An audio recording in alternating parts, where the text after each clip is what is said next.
This is a special edition of 2020, the deadliest mass murder since 2019.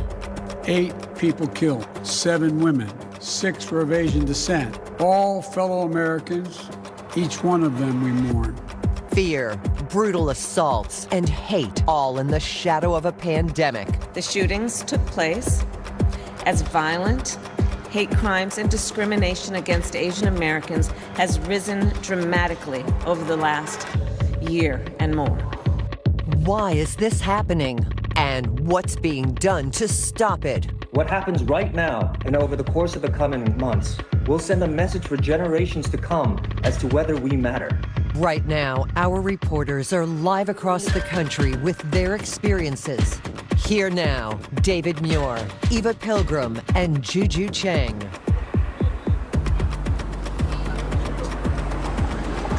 Good evening and welcome to a special edition of 2020, Murder in Atlanta. We come on the air tonight with a nation angry, on edge, and grieving over the wave of attacks against Asian Americans here in the U.S. Millions were stunned by a gunman's shooting rampage here in Atlanta, killing 8 people, 6 of Asian descent. Tonight we are learning more about those 8 victims. And Juju, we were all watching as President Biden and Vice President Harris came before the cameras in Atlanta late today after meeting with Asian American leaders, community leaders, in the wake of the shootings. The president calling the meetings heart-wrenching. The president addressing the skyrocketing spike in attacks against Asians in the U.S., calling it a year of living in fear. And Vice President Harris, who is Black and Asian American, addressing the loss, the pain, and the work that's now needed. 6 out of the 8 people killed on Tuesday night were of Asian descent. 7 were women. The shootings took place in businesses owned by Asian Americans. The shootings took place as violent hate crimes and discrimination against Asian Americans has risen dramatically over the last year and more. But whatever the motivation, we know this. Too many Asian Americans have been walking up and down the streets and worrying, waking up each morning the past year feeling their safety and the safety of their loved ones are at stake. This week's shooting rampage in Atlanta is the deadliest mass shooting in the U.S. in nearly 2 years. We have covered so many of these tragedies, each making a powerful impact on American lives. School children in Parkland and Newtown, concert goers in Las Vegas. And Eva, in Atlanta this week, of course, the horrific shootings force a nation to address questions of racism, sexism, and the destructive power of words along the way. And so we begin tonight back at the scene in Atlanta. And Juju. David, this nightmare chain of events began unfolding in the Atlanta area on Tuesday night. The gunman opening fire at one business, driving 30 miles to target victims at 2 other businesses, including here at Gold Spa behind me. Authorities say he had been to these establishments before. And for police, it was a race against time to catch the shooter before he could kill again. On a damp and dreary afternoon, terror and horror seizes the Atlanta area as a lone assailant launches an hours-long shooting rampage across multiple Asian-owned spas. Some guy came in and took the gun, so everybody heard the gunshot. We do not have a witness that actually is alive right now that can tell us who shot him. 21-year-old Robert Aaron Long arrives at Young's Asian Massage Parlor in Ackworth, Georgia, 45 minutes north of the city. The man allegedly sits in his car for almost an hour. Then around 4:50, he enters Young's and opens fire. Police arriving within minutes, finding a massacre. Sounds like a... 4 are dead. Xiaojia Tan went by Emily. She was the owner of Young's and a licensed massage therapist. She would have turned 50 yesterday. Delana Ashley Yan was a 33-year-old mother of 2. She leaves behind a 13-year-old son and a baby born just 8 months ago. She'd been getting a couples massage with her husband Mario, who was in a separate room and was able to escape. Nos pone a pensar la familia que sufre, pues, y lo que deja todavía los niños que sufren por su mamá, su papá o que fallecen. No, eso no está bien. Justicia es lo que pido. Paul Andre Michaels, 54, of Atlanta. Daoya Feng, 44, whose address wasn't immediately known. A fifth person is in stable condition, 30-year-old Elcius Hernandez Ortiz of Ackworth. He was leaving the store next door to the spa and was hit. We never know when we're at the wrong place at the wrong time, and I feel like that's what happened with him. Police gathering evidence from nearby surveillance footage, posting the images online in hopes the public can identify the shooter. Long's father calls 911. I was there speaking with the family. They were very helpful in this apprehension. Almost an hour after the first shooting, 30 miles away, police respond to a call about a robbery at the Gold Spa. It's in an area with a strip club and other spas. We just heard numerous gunshots coming from across the street. Inside Gold Spa, officers find 3 women shot. One of them is Hyunjung Grant. She was quite literally the only thing that kept us running. As officers are tending to the dying victims, they're alerted to another shooting directly across the street at the 24-hour aromatherapy spa. Some ladies got hurt, I think, and everybody's scared, so they're hiding behind. But the ladies passed out. Inside, they find a Korean woman dead from a gunshot wound. The victims from the second and third shootings are Sunjung Park, age 74, Sunja Kim, age 69, and Young Ah-yu, age 63. There's so much we still don't know about many of these victims, their identities obscured, in part because of the complicated and highly racialized, even dangerous reality for some Asian women in America. So we need to make sure if we have any Asian spas, we need to be checking on them. Long's parents have also told authorities their son has a tracker app on his cell phone, and it's activated. Authorities locate Long traveling south on Interstate 75, disable his vehicle, arrest him. He apparently has an issue, what he considers a sex addiction, and sees these locations as something that allows him to go to these places, and it's a temptation for him that he wanted to eliminate. It's the biggest mass shooting in this country since 2019, coming in the midst of an enormous spike in crimes against Asians and Pacific Islanders. This week alone, an 83-year-old Asian man assaulted, parts of his neck fractured, a 59-year-old Asian man beaten, nearly blinded in one eye, and a 76-year-old Asian woman punched in the eye, left bleeding. For over a year, Asian Americans have been fighting an additional virus of hate and bigotry. Our community is bleeding. We are in pain, and for the last year, we've been screaming out for help. The fear in the Asian community, especially in Atlanta, now at crisis levels. How's it going? Irene Pan owns a spa just a few minutes away from where the shooting took place. When the sheriff's office said, oh, it's not race, it's just sex addiction. I really don't think so. My worker is kind of concerned to come to work right now. Some people is crazy. I mean, they come without to say anything or argument, just shoot you. She's now considering buying a gun for protection. And tonight, Randy Park, who lost his mother, telling us he's having a hard time putting his gratitude now into words. The GoFundMe page he set up, hoping to make rent for a month and maybe pay for funeral expenses, has raised nearly $2 million in 24 hours. Donations coming in from around. When I'm alone. What do you miss the most? Her. All of her. Yeah. How do you want your mom to be remembered? That she's a great mother. She wants us to have a good life. That's why she worked so hard. Your mom would be very proud of you. Yes. And I know she was.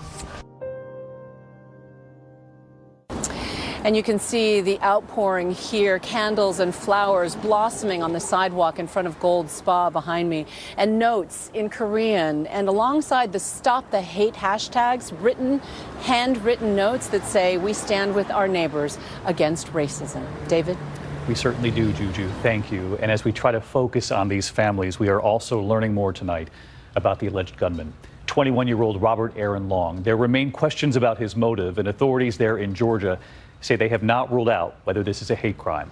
Authorities say he bought the gun he used the day of the shooting on that day, and they believe he was on the way to kill again when he was stopped. Here's ABC's Steve Osunsami. This is what heartbreak looks like across America. The strangers who are joining the families of victims to cry. This is also what it looks like to stand against hate. People of all colors speaking up and marching out for Asian Americans who feel under attack.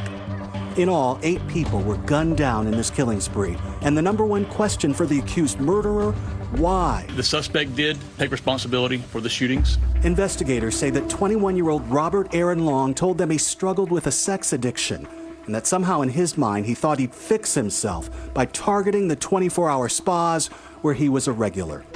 The gun police say he used? They say he bought it here on the day of the shooting. And if they hadn't stopped him, they think he would have made it to Florida. It is very likely that there would have been more victims. Authorities in Atlanta's suburbs and the city have now charged him with 8 counts of murder. Rodney Bryant is the interim police chief in Atlanta, where the killings spread between 2 spas. I think that people thought that it was all wrapped up once we made the arrest, but now this is where the real work begins. What do you think about the chances of this becoming a hate crimes case? It's just too early for me to make that determination because there are so many questions that are left unanswered. You have to look at the victims that we had in the city of Atlanta. All of our victims were female. All of our victims were Asian. There's so much more that needs to be uncovered. The tone is slightly different in the suburbs, where the first 4 victims died and where the accused killer is in custody. This is still early, but he does claim that it was not racially motivated. The sheriff's office in the suburbs is having to defend itself after their spokesperson came across to some as racially insensitive, saying this about the accused gunman. He was pretty much fed up and kind of at the end of his rope, and yesterday was a really bad day for him, and this is what he did.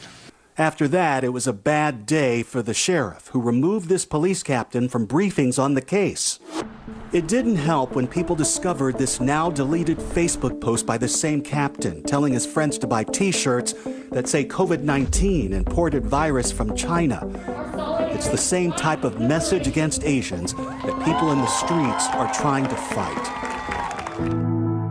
Here in Atlanta, authorities say they get it, and there's lots of work to do. It frightens Asian Americans, not just here but across the country. I mean, people are scared.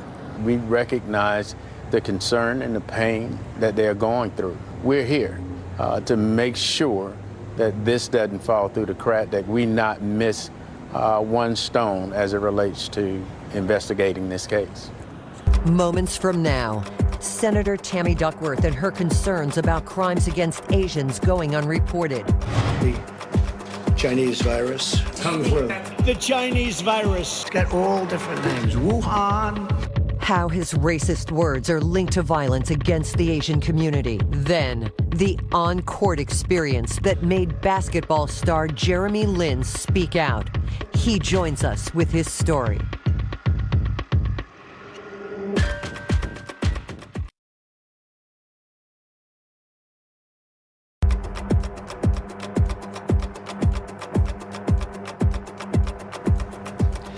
Welcome back to this special edition of 2020. There were powerful and raw moments on Capitol Hill late this week.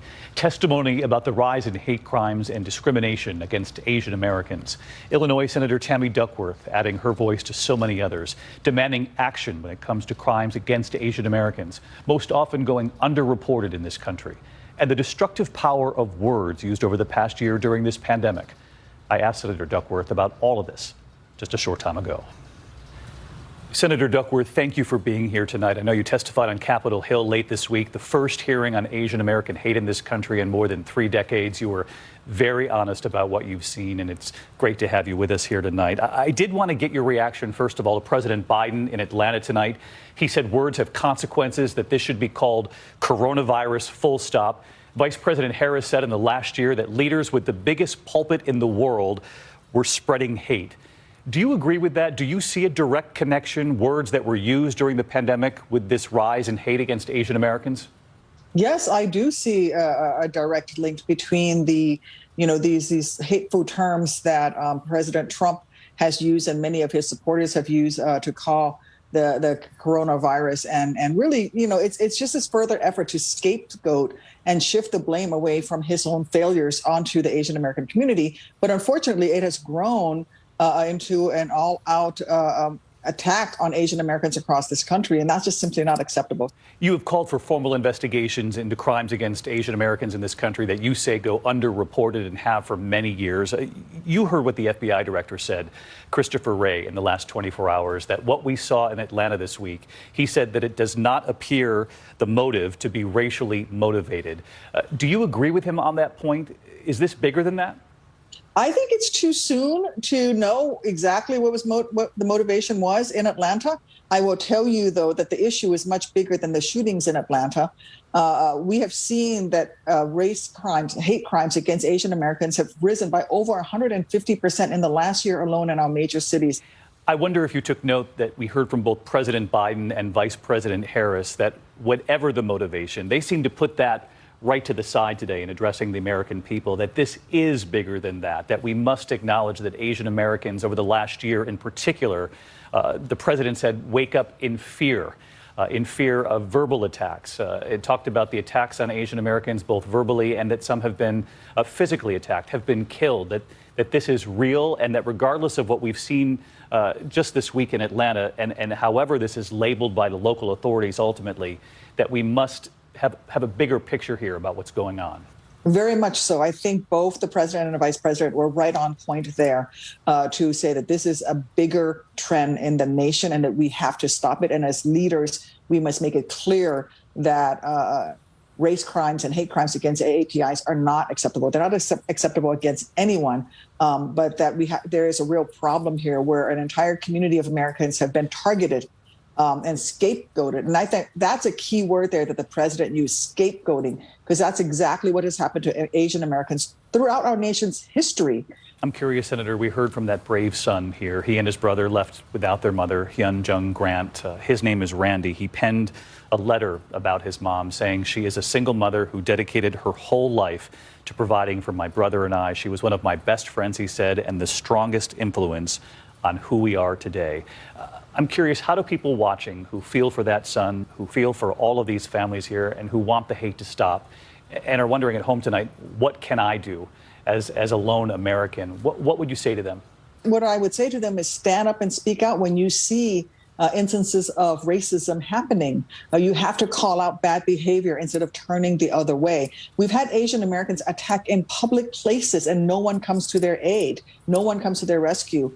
It happens on a daily basis.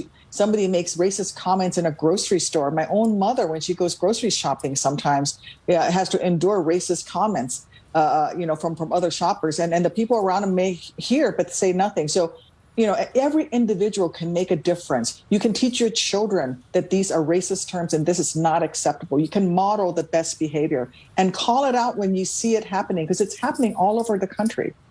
Hopefully we've started that conversation here tonight. Senator Duckworth, thanks so much for taking the time for us. Thanks for having me on. Senator Duckworth with us tonight, making it very clear everyone has a role to play, and she really does believe that Americans are not powerless in this moment. And that we can all play a role to call it out and stand with our neighbors. Such an important message, David. And President Biden delivering that powerful message in Atlanta earlier tonight, that words have consequences, reiterating this is the coronavirus, full stop. President Biden saying the use of hate words and hateful acts must come to an end. Here's ABC's Zareen Shaw. Condemnation of the recent rash of anti-Asian violence from President Biden and Vice President Harris, the country's highest-ranking Asian American official. A harm against any one of us is a harm against all of us. Saying hateful words and deeds against fellow Americans must stop. We cannot be complicit. We have to speak out. We have to act. A call for action during the nationwide rise in COVID-fueled attacks on Asian Americans. Videos like this sparking outrage. The senseless death of 84-year-old Thai immigrant Vichar Ratanapaukti knocked to the ground while on his morning walk, spurring many to stand up against anti-Asian hate. Seeing these elderly Asians just being attacked viciously, I really was paralyzed. Actress Olivia Munn says her friend's mom was attacked, captured by surveillance cameras. We've been hearing about these attacks for a long time, and especially during the last year when the pandemic was weaponized against Asian Americans. While not all attacks have been physical, the weaponry of xenophobic words can cut just as deep. Asian piece of Oh my God. Then we have Torrance Karen. Go back to whatever Asian country you belong in. It is something in the psyche of this country where somehow it's okay to physically or verbally abuse Asian Americans. We're being scapegoated. Clinical psychologist Dr. Doris Chang has studied anti-Asian discrimination. We've seen an increase in physical attacks. What's the impact of the emotional attacks, the words? Words are extremely powerful. Our former president used a lot of words to describe the coronavirus. The China flu. The China virus. The plague from China. We have to be accurate. Kung flu. Unapologetically, he helped to stoke the fires of anti-Asian violence. You know, the reality is it reinforces a particular association between the virus, something deadly, with a group of people. And language of hate, it seems, begets the violence. Anti-Asian violence is up about 150% in major U.S. cities. And according to an NYU survey, 34% of Asian Americans say they've been victims of verbal abuse since the start of the pandemic. 24% cite workplace discrimination, and 16% say they were spit at. 4 out of every 10 Asian Americans has had one of these experiences directly in the past year. It shows how underreported these acts of violence and discrimination are. But a growing movement of young people refusing to stay silent.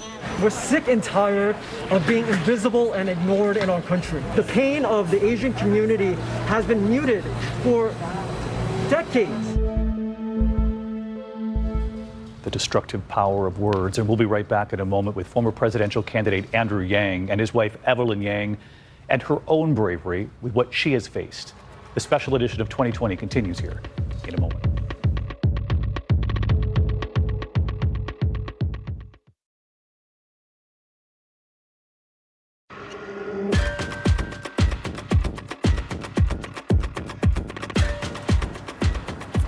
And welcome back to our 2020 special, Murder in Atlanta. Former presidential candidate and current New York mayoral candidate Andrew Yang is also addressing the mass shooting in Atlanta and the rise in Asian American attacks across the country. His wife Evelyn today tweeting about the intersection of race, misogyny, and rape culture and the backlash she faced when revealing her own sexual assault. Evelyn and Andrew Yang joining us now. And Evelyn, thank you both for being here, but I want to start with you, if I may. You recently tweeted that the fetishizing of Asian women is real, and you've spoken out as a survivor yourself. Why is this such an important topic for you? Well, thank you, Gigi. Thanks for having us today. You know, the shooter targeted Asian American women, and of course that's hits very close to home. You know, when I came forward about being sexually assaulted by my doctor last year, I was not expecting the racial element that I experienced, but I wasn't surprised. You know, I got some comments that were racially charged, like you wanted his egg roll, and things, other comments that were honestly much worse than that I can't even speak. And I think that the problem here is this stereotyping of Asian women that is harmful because it implies fault on the part of the victim. So Asian women are either too submissive and too much pushed over that we somehow let it happen, or that we're hypersexualized and we were asking for it. You know, these are two just very toxic, obviously, elements to these stereotypes, but they're also barriers to Asian women coming forward about sexual assault when, you know, culturally it's also less likely that Asian American women come forward to begin with. And I think when you and look I know you both have fought against the cultural tendency towards silence. Andrew, you have been such a staunch ally for your wife throughout her ordeal. How can men be allies in this fight? Well, men have to speak up when we see something in terms of misogyny or mistreatment of women. And certainly if there's a woman in our life that is being subject to some form of abuse or harassment. And I have to say that men are around other men, and we can do more. We have to be able to look out for the women in our lives and really the people in our community more than is happening in many environments right now. And yet, Evelyn, you also have spoken out about experiencing COVID racism firsthand. What did you mean by that? So I think like many Asians in the last year, we've experienced belittling just on the street. You know, my first brush with COVID-related racism was a comment by a woman who said something to me along the lines of, "Stay away from me, I don't want your diseases." And I think what was most disturbing about that encounter was that it was in broad daylight. She said it in front of her friend, like it was completely acceptable when it's not. Right. And I think that this speaks to the normalization of what's happening within our community, which is the dehumanization of Asian Americans. Right. And even Andrew, in the 10 seconds we have left, what can the Asian American community do to rally around this issue and stop the hate? The first thing we have to do is let people know that this is happening, this is real, it's getting stronger, it's getting more dangerous. And even now, Juju, a lot of these incidents are not reported. We have to change that.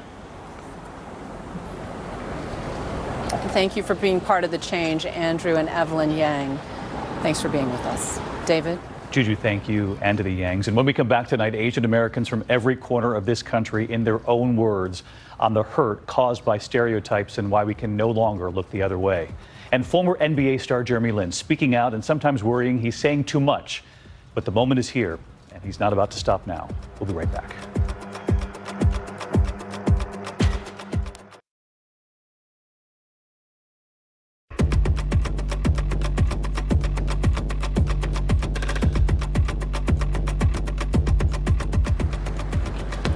And welcome back to this special edition of 2020. You know, Asian Americans represent people from more than 48 countries around the globe. It's really important to remember that, Juju. And despite that, Eva has reported on how often they're lumped together into a single community here in the U.S. One unifying factor, the history of racism nearly all Asian American groups have encountered, so often rooted in xenophobia and otherism, for generations treated as foreigners who are not full Americans. Almost as soon as Asian immigrants set foot in this country, ethnic scapegoating followed right behind. Chinese workers in the mid-1800s helping to build the railroads heard they were taking American jobs. Asians were never regarded as Americans, meaning that they were never given citizens' rights at the beginning of the Republic. In 1871, a violent mob in Los Angeles lynched at least 17 Chinese residents, a massacre fueled by white resentment toward the growing immigrant population. In 1882, the animosity led Congress to pass the first and only law restricting an ethnic group coming into the country, the Chinese Exclusion Act. It lasted until 1943. You make them the other through legislation, such as the passage of the Chinese Exclusion Act. To be an other is not simply, oh, you're someone else. You know, you're just not an American. It's not like that. It's also about the process of being objectified, of being less than human. Soon after, what many consider one of the most shameful moments in American history, Japanese Americans treated as the suspect enemy in their own nation, placed in internment camps during World War II. 2/3 of those Japanese Americans were U.S.-born Americans, and they were forcibly relocated and incarcerated without due process. For decades, Hollywood has both reflected and reinforced portrayals of Asian Americans as perpetual foreigners, from Breakfast at Tiffany's to 16 Candles. What's happening, hot stuff? Turning racism into laughs. When you see nothing but that clownish, that buffoonish image, that implacably alien image constantly being painted on our faces, then it's so much easier to not think of us as human. But of all the racist stereotypes, some of the most insidious are those that hypersexualize Asian women, frequently portrayed as sex objects, like in Austin Powers. Austin Powers is very sexy. Or the submissive women in massage parlors, like in Rush Hour 2. Oh my goodness. Asian women as the focus of the Western male gaze is nothing new, playing out in real life with the U.S. military in Asia fueling sex industries that exploited Asian women. But it's this scene from Full Metal Jacket that has permeated American culture like few others. Me love you long time. Those words used repeatedly in movies like The 40-Year-Old Virgin. Me love you long time. And TV shows like South Park. Me love you long time. Those are the lines that people remember, and it haunts us. Images have power. Stories have power. Activists say the toxic mix of racism and misogyny in these portrayals influence the way Asian women are treated in society. When you think of humans as objects and when you erase their humanity, then it is no surprise that our lives are seen as worthless. In this year of racial reckoning, AAPI activists say the attacks must end, and that starts with stamping out the underlying conditions of otherism and racism that feed violence. Racism and xenophobia are national problems. The only way to survive this pandemic, the only way to survive these violent attacks is to work together and recognize our common humanity. And so many voices have been speaking out about the spike in Asian American attacks. One of the most vocal, former NBA star Jeremy Lin. Jeremy Lin joins us now. And Jeremy, I know you started speaking out because something happened to you on the basketball court. Tell us about that. For me, I was just playing and was called coronavirus during a game. But, you know, I think that was just kind of a microcosm of everything that has been happening, the rhetoric from the previous administration. And again, a lot of these microaggressions or things that you guys have been talking about just now in the video, and it's starting to come out in different ways. And what I went through was just verbal. It was you know, just a verbal thing. And I'm not saying that that's okay, but I'm saying what we're talking about and what we're seeing right now are physical acts of violence. We're seeing lives being taken, and it's not okay. And we cannot say nothing or do nothing. We must speak out, and that's what, you know, I plan on doing, and that's what, you know, a lot of other people are doing right now as well, which is encouraging. You've actually recently said that you worry that you're encouraging more hate by speaking out. Why is that? I mean, it's just human nature for me to think, man, am I making a difference? Am I helping things trend in the right direction? And for me, you know, I'm kind of thinking, as I've been monitoring everything, it seems like things are getting worse by the day, by the week, that there's more headlines, that there's getting more and more ridiculous acts of violence. And so sometimes I'm wondering, are these headlines enabling other people? Is, you know, me speaking out causing more hate and more division? And these are natural questions and that I'm wrestling with and thinking through. But at the same time, it's like, man, we're at a critical juncture. And I feel like it's really important to speak out and to say something and to stand up and to be a voice for some of the people who might not have that voice to be heard, which is really, really sad. So my question to you is, you know, where do we go from here? There's so many stereotypes about Asian men. You're an athlete. We barely ever see Asian male athletes as public figures. How do we change that narrative? I think and I love the clip that you guys showed.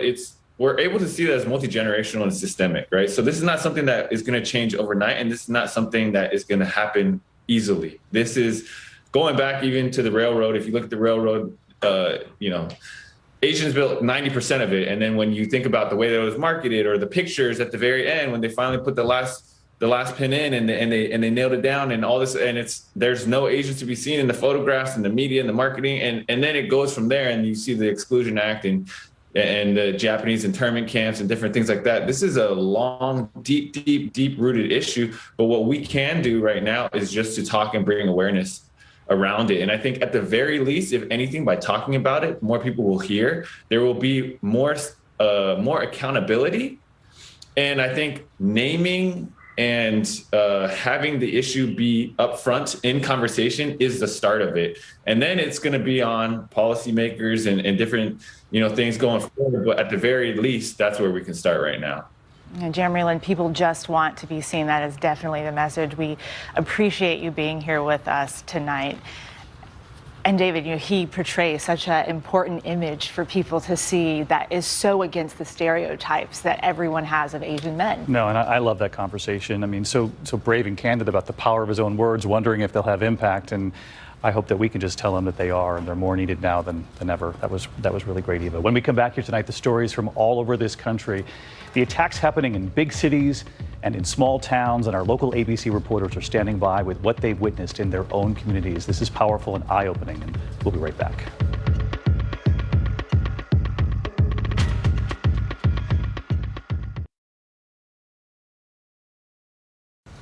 The rise in Asian American attacks making headlines across the country. Communities from New York to Oakland and San Francisco. Of course, the big cities and the small towns all across this country, every incident raising the level of fear and anger, not just in the Asian American community, but really everywhere. And we want to bring in our reporters from some of our ABC stations across the country, beginning with Safan Kim from WABC here in New York. And Safan, we watch your reporting on a daily basis. And I know that you've reported so often on how difficult it is to actually prosecute hate crimes.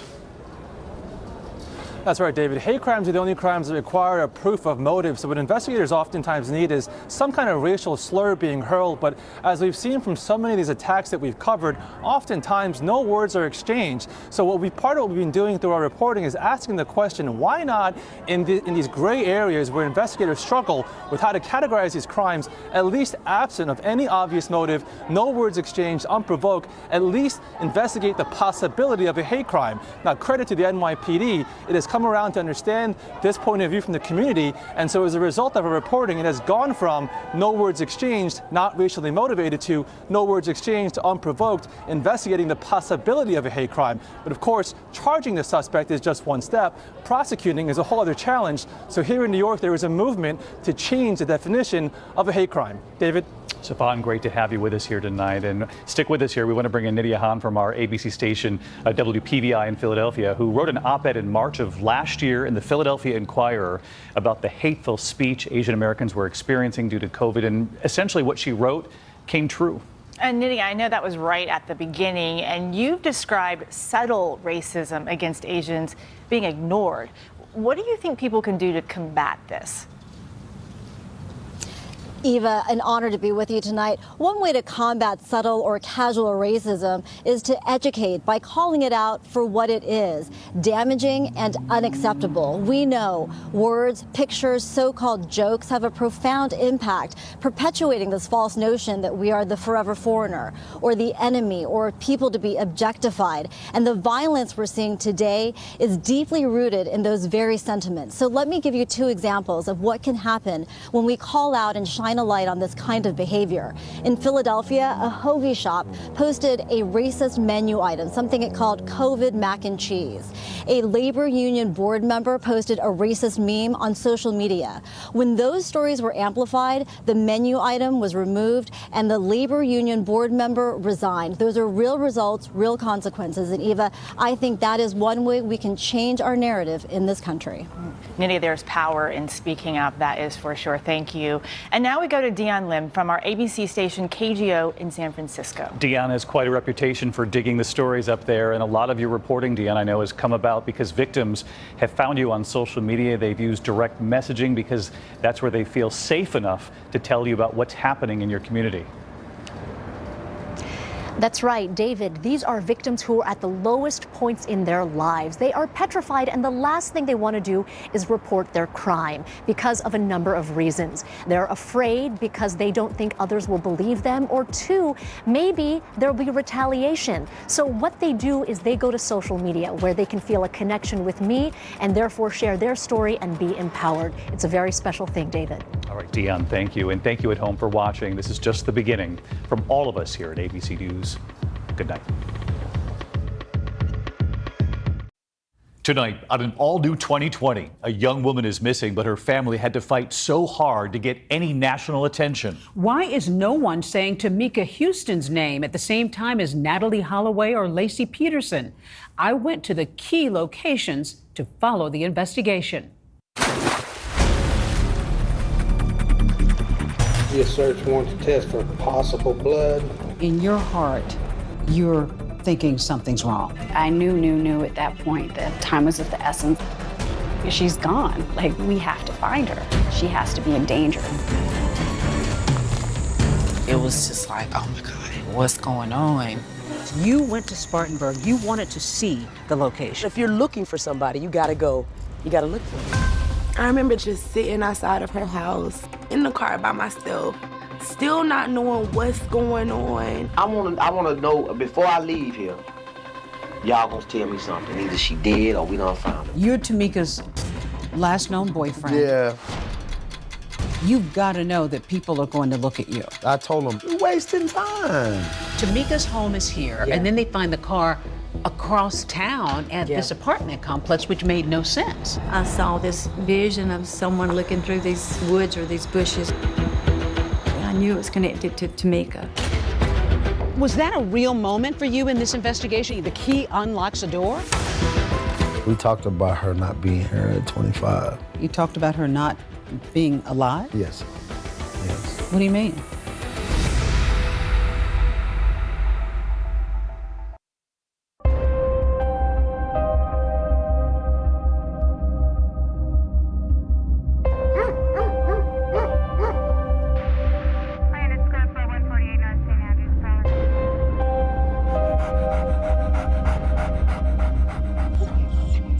When police entered this home on June 16, 2004, they find a disturbing scene. A dog which has apparently given birth to a litter of puppies with no owner in sight. That discovery would trigger the search for 24-year-old Tamika Houston.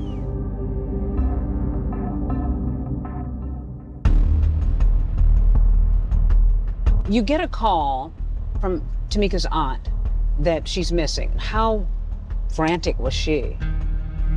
In missing person cases, you learn from what how the family reacts. And once I met with Rebecca and talked with her, I knew it was serious. My name is Steve Lamb. I was the lieutenant over the Investigation Bureau at the time. I did not know Tamika, but I felt like that Rebecca knew something was not right. My sister Gabriella called me and she said, listen, she said, Beck, she said, I called her and she hasn't called me back yet. I was like, oh my gosh, Gabby, you know what? She hasn't called me back either. And what are you thinking? I panic at that point because it's one thing for her to ignore a casual message, but not a message like, Tamika, I need you to call me right now. So I picked up the phone and called the Spartanburg Public Safety Department to report her missing. So you get this call. What's your first effort to check this out? So our patrol division responds first. They check the residence. Nothing unusual, knock on the door, check the mailbox, check with neighbors. I remember being on the phone and they're telling me, there doesn't seem to be signs of a disturbance, like the doors are locked. Her car wasn't there, which so like, oh, maybe she did just take a trip.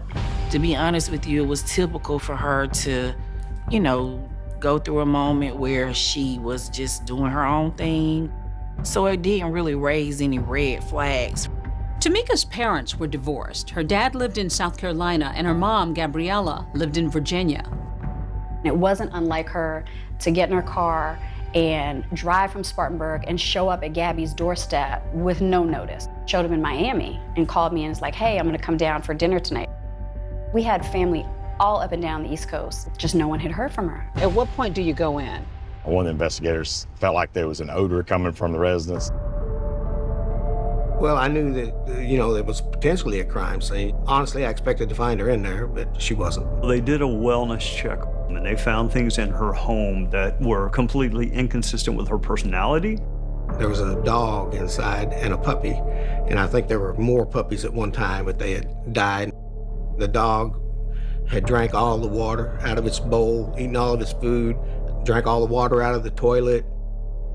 It was just obvious that she had not been there in quite some time. When law enforcement finally showed up at her house, her pit bull was there on the verge of starvation. There was only one puppy who was still barely alive. There's death inside. It's like a crime scene that the dog is telling us, she's gone, she's missing. Go find her. That scared me. That really, really scared me because I knew Macy was like her child. It was just a horrific scene. Tamika's Aunt Rebecca, her mom's younger sister, lived in Miami. The two had been close since Tamika was a child. We're only 7 years apart, so honestly, she was really more like a little sister to me. That's Tamika opening a present from her Aunt Becky. Oh my gosh, I wanted this baby. She was full of personality. She was only 4'11", but when she walked into the room, you'd think she's 6 feet tall because she just commanded the attention of the room.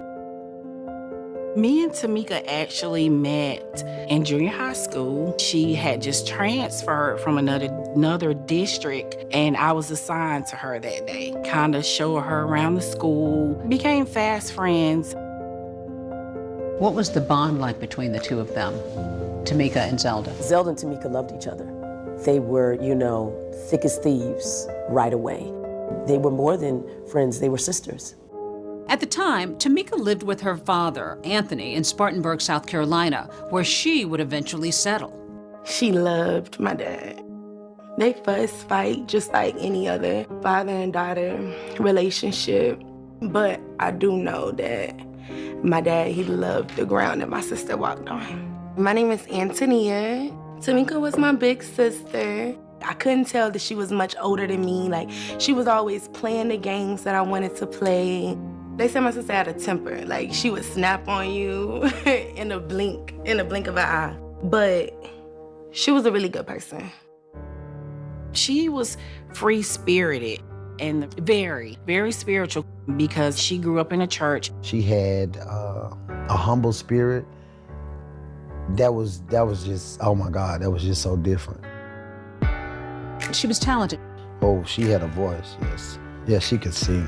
She really could. She wanted to try for American Idol. Tell me about that. We went to American Idol.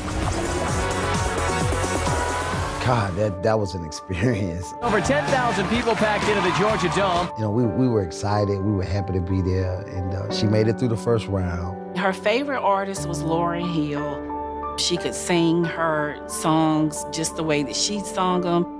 And just like Lauryn Hill in Sister Act 2,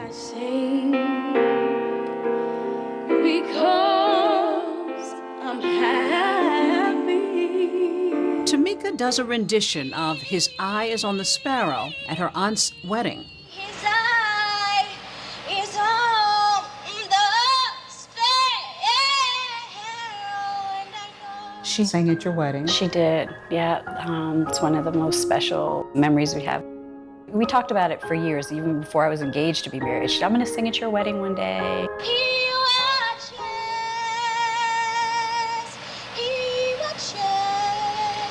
me.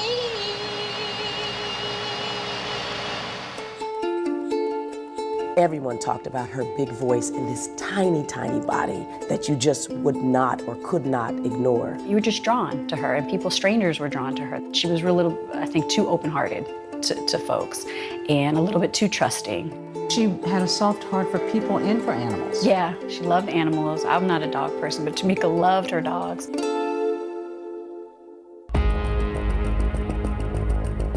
And now, strangely, police have found her dog Macy seemingly abandoned, with Tamika nowhere to be found. There was no way she would just up and leave her beloved dog to starve. In your heart, you're thinking something's wrong. I knew at that point that time was of the essence. She's disappeared, she's gone. Like, we have to find her. She has to be in danger.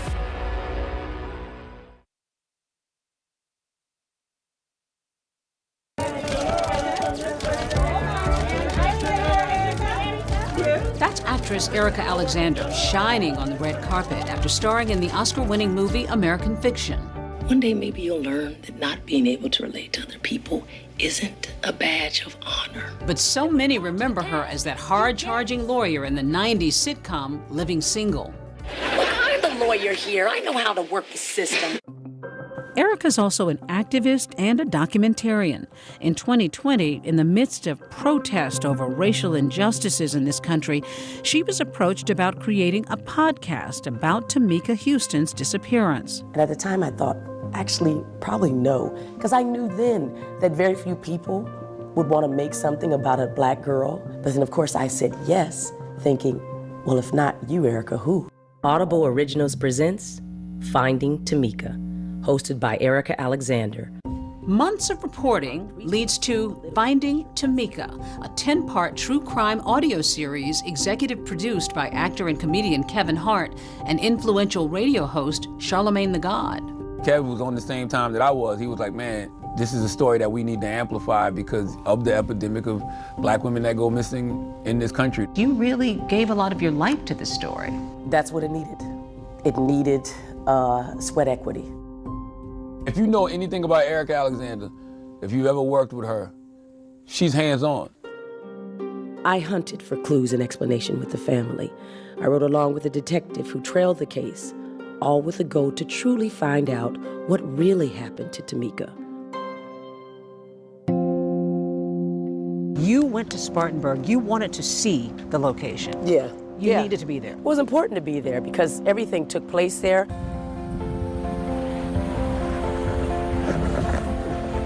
Cool, Spartanburg. Spartanburg. It's a small town in the south. Started out as a cotton mill area.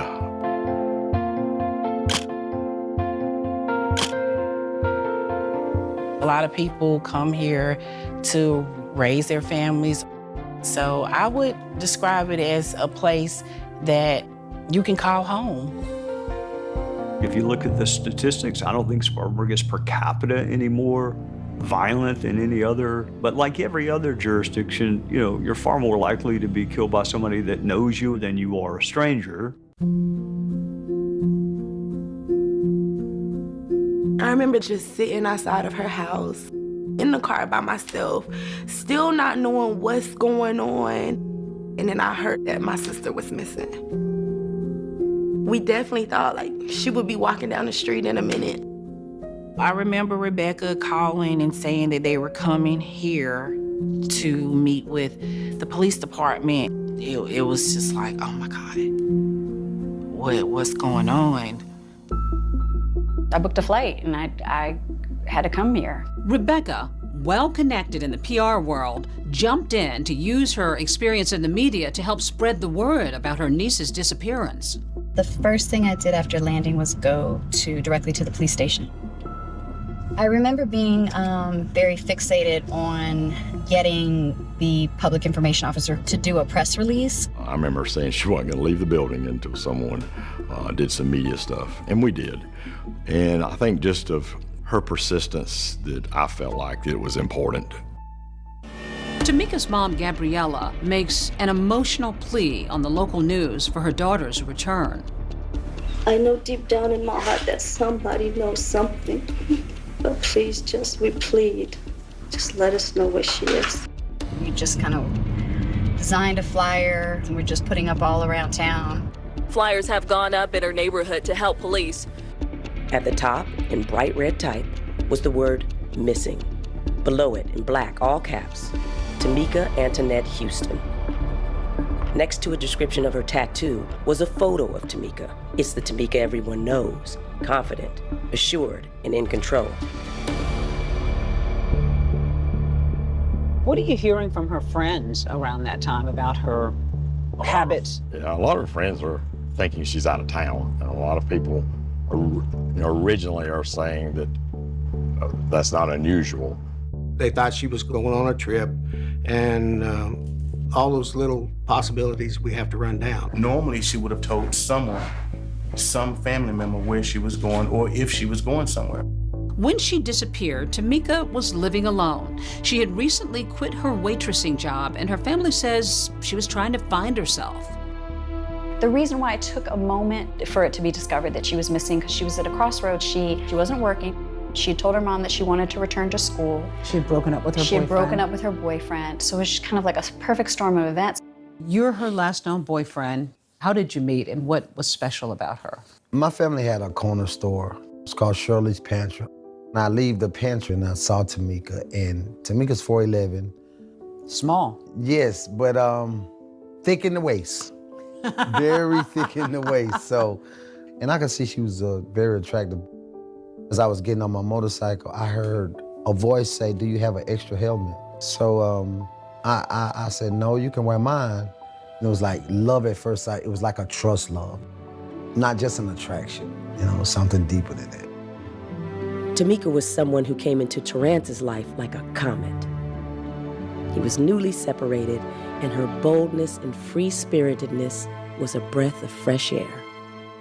I know that she was deeply in love with him and vice versa.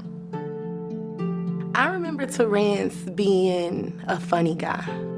Always joking, always laughing, and he kept my sister smiling. I do remember that. Terrance was actually the first boyfriend that Tamika was really serious about. Overall, he seemed to me to have a very kind heart. He seemed very protective of Tamika. And it was Terrance who first raised the alarm about Tamika being missing. I got a phone call from Terrance, who left me a message, actually. Hi, Becky. This is Terrance. I've been trying to get in contact with Tamika. Nobody seems to have heard from her, so I just want to know if she's safe. That's all. Thank you.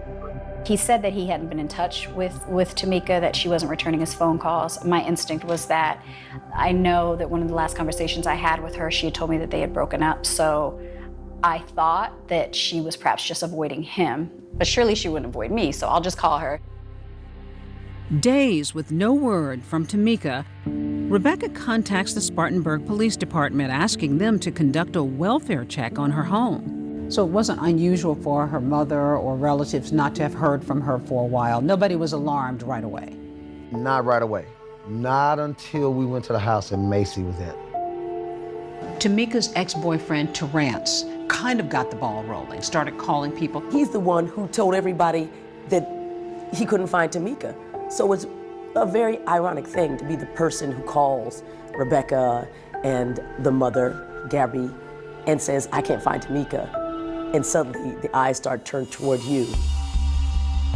You always look to boyfriends. I mean, that's the first place you look. 2020 obtained never-before-seen law enforcement interviews. In this videotape statement, Rebecca tells police that Tamika had shared some concerns about Terrance. He was staying up real late at night, not really sleeping, pacing the floor, quoting scripture, like excessively, that his actions were being directed by God. It just worried me. According to talking to her friends and other people in the community, those two were over. I mean, she was like, "Oh, well, we're not together anymore." And she started to cry about it. And I was like, "Well, you guys, y'all will get back together." And she was like, she called me Zeke. She was like, "Zeke, I don't know about that this time around. I think I'm done." She and Terrance had a pretty volatile relationship. So you got the feeling that any place where there's smoke, there's fire. He admitted to that. She and he had some domestic violence type issues prior. So that was the first person that we were interested in this case. Her and Terrance had this domestic dispute. So it was all kind of thoughts going through my mind. Now, was Terrance involved? Did he do something and something had gone too far? Police want to know what Terrance knows, so they bring him in for questioning.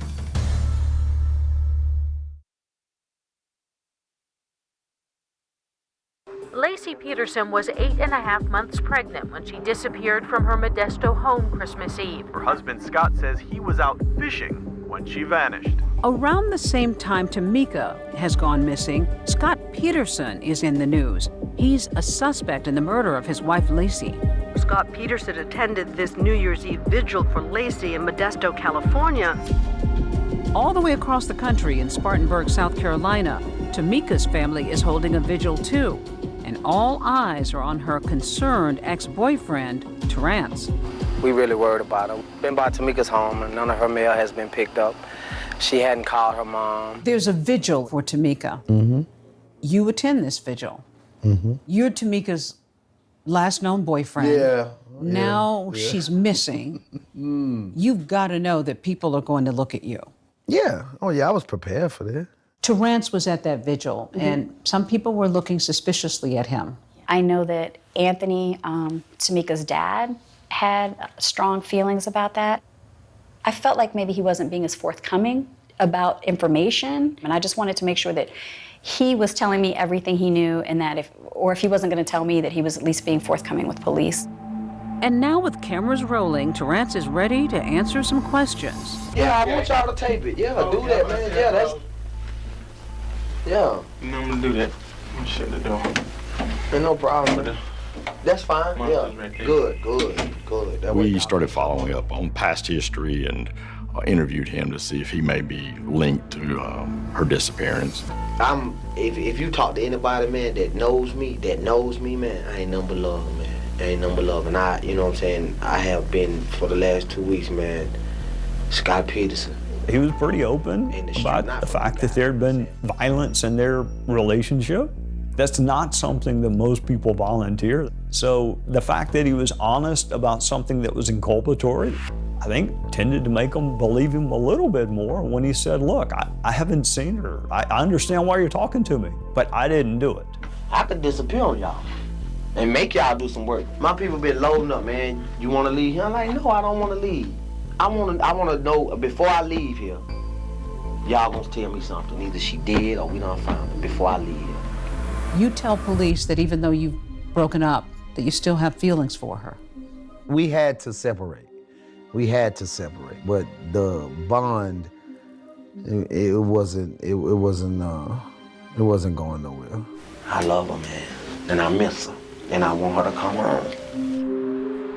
Police have no evidence linking Terrence to Tamika's disappearance, but he remains a person of interest. What must it be like to suddenly walk in a room and people are saying that you killed your girlfriend or you could be a murderer?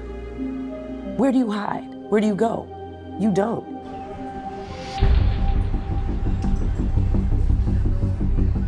Word of Tamika's disappearance spread through the community, with missing persons posters plastered everywhere.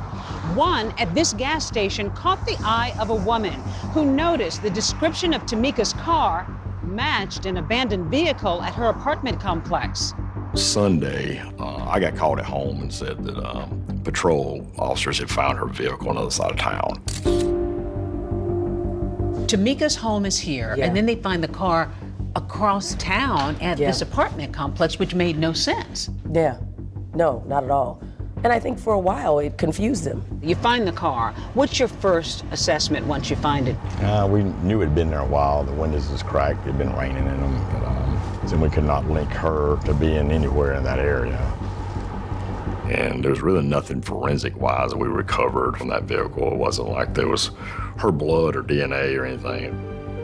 And now there's her car, but no Tamika. So I'm sure that sent fear through her family's heart.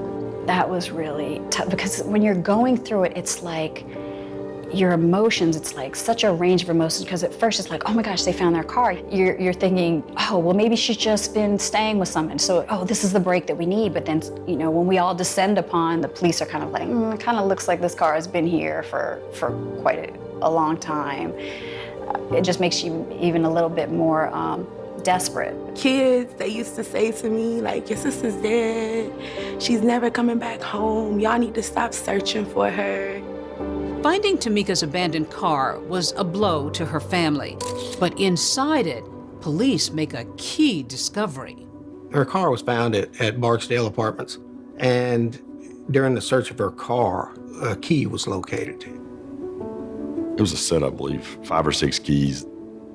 You can tell one's a house key, 2 of them is a vehicle key, and then maybe 2 more as locks.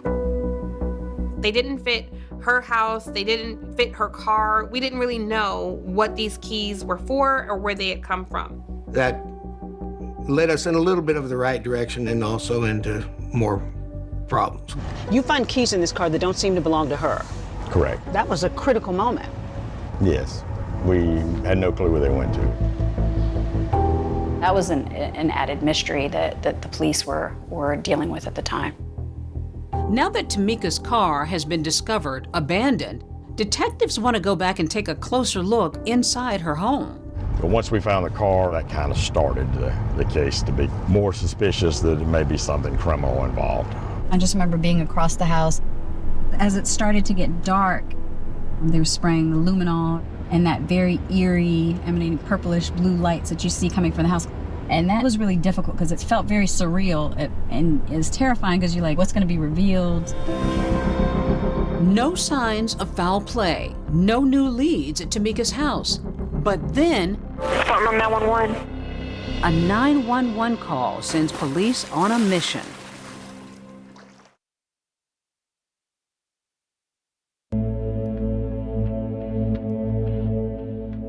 Her car was found abandoned on the north side of town. No one has seen or heard from her in nearly a month. I want to make her know that we love her and we want her to come home. In the very beginning, where does this investigation take you? Are you getting any leads? Not really. We put out some stuff locally, media, and talked with the families, neighborhoods, some community people here who knew Tamika, but really didn't have a lot to go on.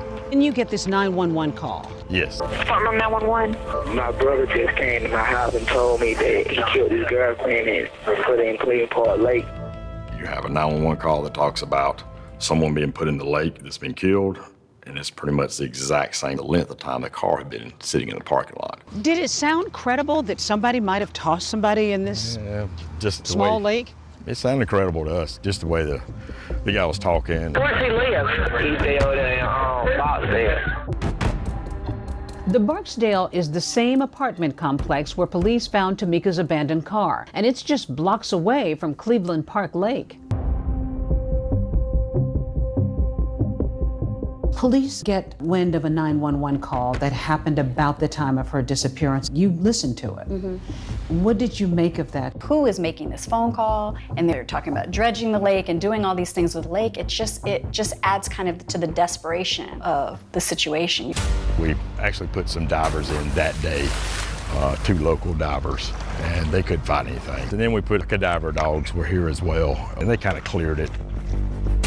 That 911 caller was never identified, but police eventually determined it was not related to Tamika's case.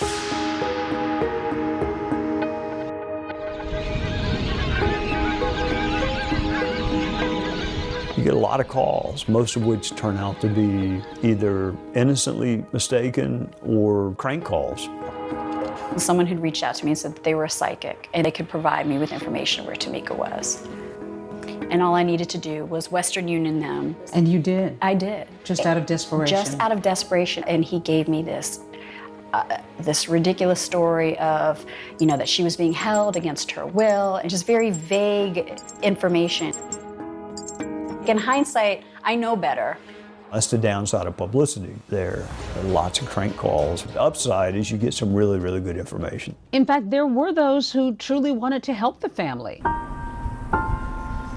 Like Elaine Painter, a local Spartanburg woman who says she sometimes has visions about people. Come back to me. My husband was leaving for work. He brought the newspaper in and laid it on the kitchen table. Come back to me. He said, this beautiful girl's missing. She's a young girl, we need to pray for her. So I looked at the picture and she had this captivating smile and these beautiful eyes. Come back to me. And I moved the paper over and I just put my hand on her face and I prayed that they would find her alive. Come back to me. I just pray a lot. I'm not a psychic, I don't read cards. I saw this vision of someone looking through this woods or these bushes, and I knew it was connected to Tamika. Come home. Elaine felt her vision was too powerful to ignore. so she calls police. We have that quite a bit. On major cases, people feel like they know some information in some fashion or form.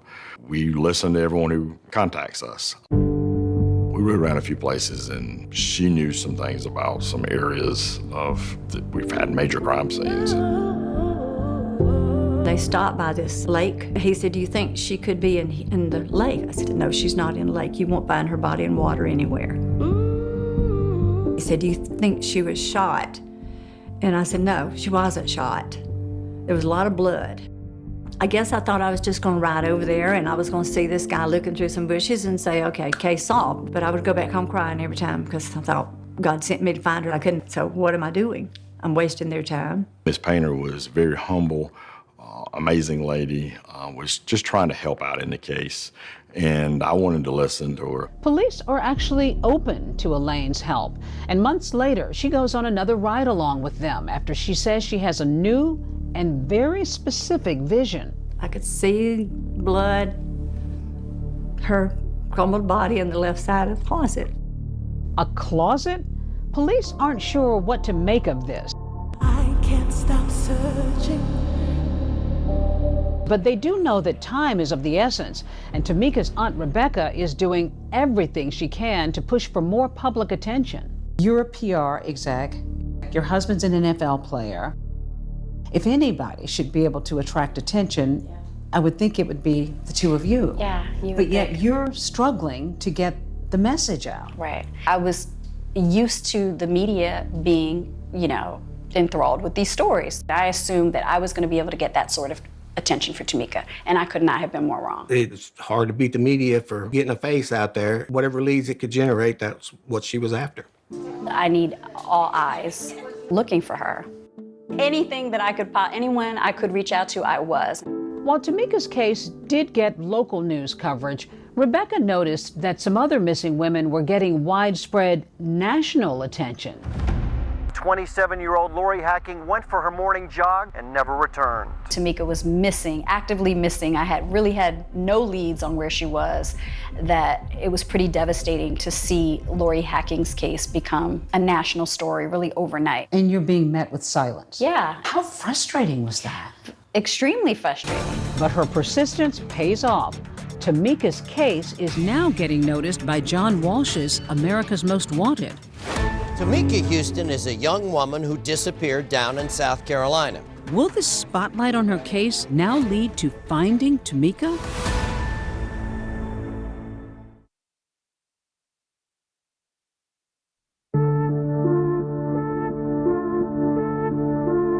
As the seasons changed, Rebecca continued to use her PR skills to advocate for Tamika. She focused her attention on Fox's Saturday evening primetime hit, America's Most Wanted. You had gone to America's Most Wanted. Yeah. I got the attention of a young associate producer at the time, Tiffany Cross, who said that she was drawn to the story because Tamika looked like her. Her case file had kind of made it through a lot of producers and landed on my desk. And as soon as I read the story and I just looked through the notes and I talked to her aunt, Rebecca Howard, this was a story I knew I could own. Tiffany advocated for our stories. It was officially greenlit. And that October, Tiffany was off to Spartanburg. I just wanted to get on ground and understand who the people in this community were and what they could tell me about Tamika. When you're thinking about national publicity, America's Most Wanted, why did that matter? Brands. Brands matter. That's a top shelf brand. But also that means that they have the audience. The audience is looking. It gives them assurance that maybe if they think they know something, that they should call it in. And that's huge. Tom Morris, America's Most Wanted. The unique thing about America's Most Wanted is we worked alongside law enforcement. The first person I met in law enforcement on Tamika's story was Detective Steve Lamb. All the leads that we've chased down have run into basically a dead end. I think they helped with the case, putting it out on a national level. Steve Lamb seemed very dedicated to finding out what happened to Tamika. We started just building flowcharts of family and friends and people that she had dated or had relationships with, and we started seeking out all those individuals to communicate with them. One name name that kept coming up routinely when I got on site was Terrence. The community and the family felt like Terrence was a person of interest in the case. Terrence says he expected police to suspect him, but not his own family, especially an aunt who helped raise him. So I asked her, why haven't you gotten with me and called me and prayed with me? She looked me in my face and she said, we thought you did it. That must have hurt. I told my heart out my chest. Terrence was very offended that people thought he had something to do with Tamika's disappearance. I told Terrence we wanted to speak with him. I armed our reporter with tiny lipstick cameras, and we set off in a car behind him and sent him to talk to Terrence. You're telling me you did not have anything to do with it, correct? Exactly. At one point, he even got down on his knees talking to our reporter, trying to plead that he did not do this. Why do you agree to talk to America's Most Wanted? I wanted the story to get out. I'm thinking like, okay, America's Most Wanted, they're stable, they have good researchers, they have good, but y'all come with this, so I'm like, y'all didn't come to help find her. You came to get a confession. You're wasting time. Of course, you always look to boyfriends, but if there's nothing there, at a certain point, you have to move on. Over time, we felt like that he was not involved in her disappearance. One thing that I've always thought about Tamika, and I always wanted people to know, is that she was a very spiritual person. Tamika knew that she would not live long. We talked about her not being here at 25. You talked about her not being alive? Yes. What do you mean? She knew that something tragic was gonna happen to her. You're saying she didn't think she was going to live long? No, she knew. I didn't say think. She knew she wasn't gonna live to be 25. Knew. We had these conversations. Spartanburg detectives with the America's Most Wanted team in tow are now focusing on those keys found in Tamika's car. They told us about it, and then we filmed them finding the keys. Matching the key was basically finding a needle in a haystack. And it's that key that begins to unlock the mystery into Tamika's disappearance. We're able to trace it back to an apartment complex, but even then, the odyssey was just beginning. We go through with management, knocking on the door. Detectives go from door to door before making a shocking discovery. Investigators found a really big bleach stain, which is Latin for I'm covering something up.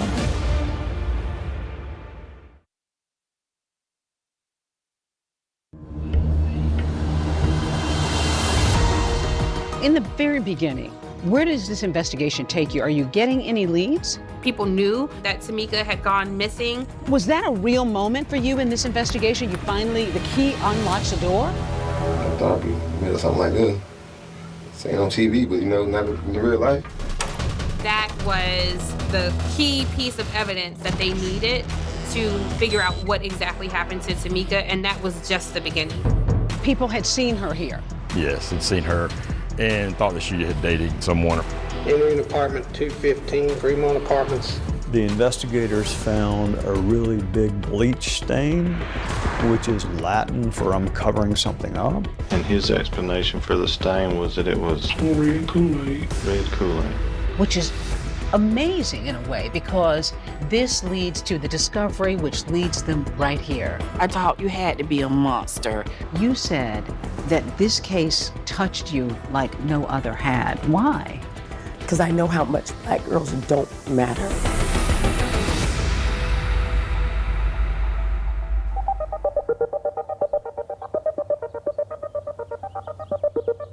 There's a woman out there who's helpless, and we don't know what happened to her.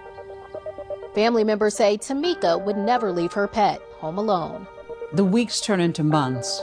The search goes on. Yeah. No sign of Tamika. I still had so much hope that she's gonna pop up. She's gonna pop up.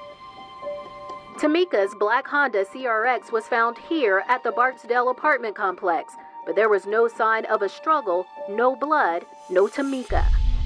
They find Tamika's car, and then they find these keys. What did you learn about those keys? I look at keys all the time, and I never think about what's on them. Sometimes there are things that identify them. You think that that's just the key brand, but it turns out that the key maker had a code. AA14. That's the number on the keys that they found in the car. And they weren't Tamika's keys? No, they weren't. But that code was important.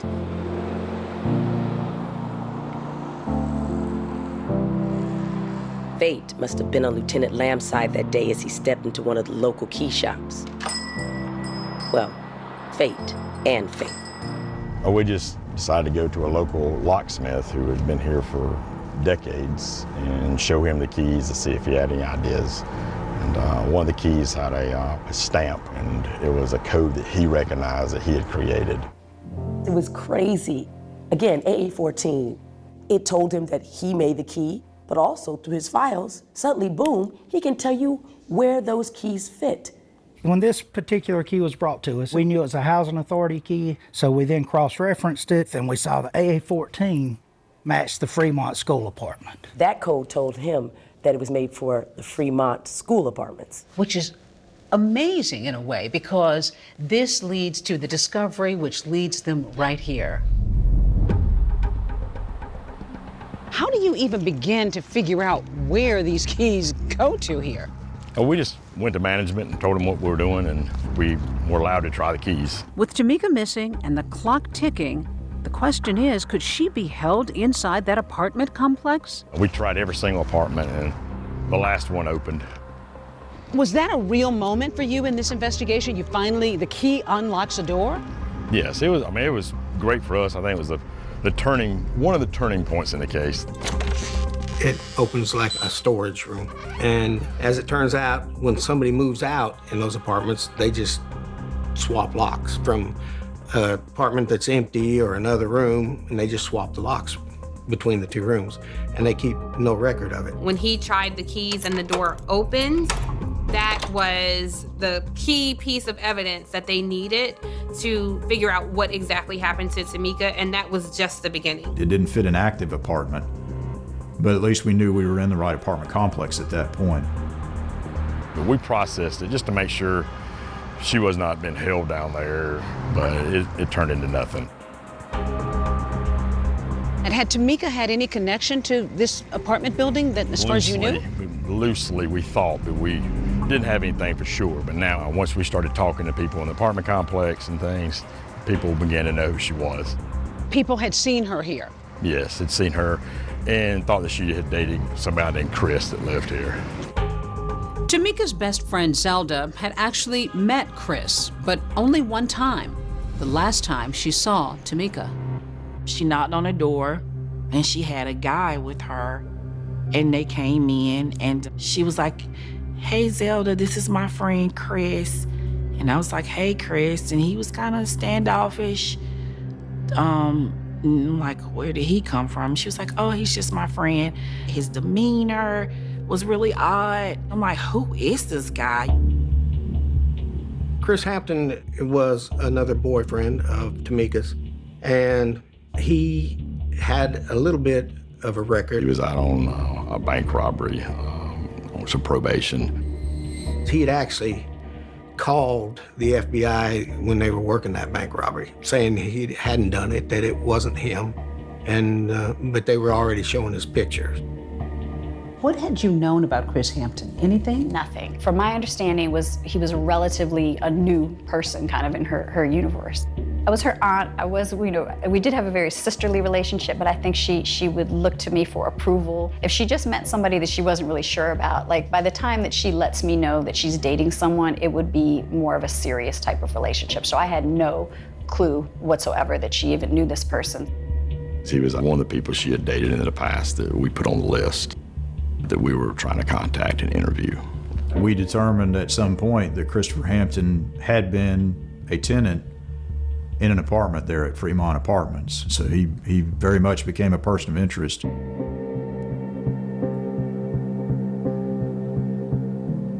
Did Detectives begin talking with Christopher Hampton, who tells them that the last time he saw Tamika, she wanted to borrow money before heading to Myrtle Beach for Bike Week back in May. I was assigned as an FBI special agent to the Tamika Houston matter.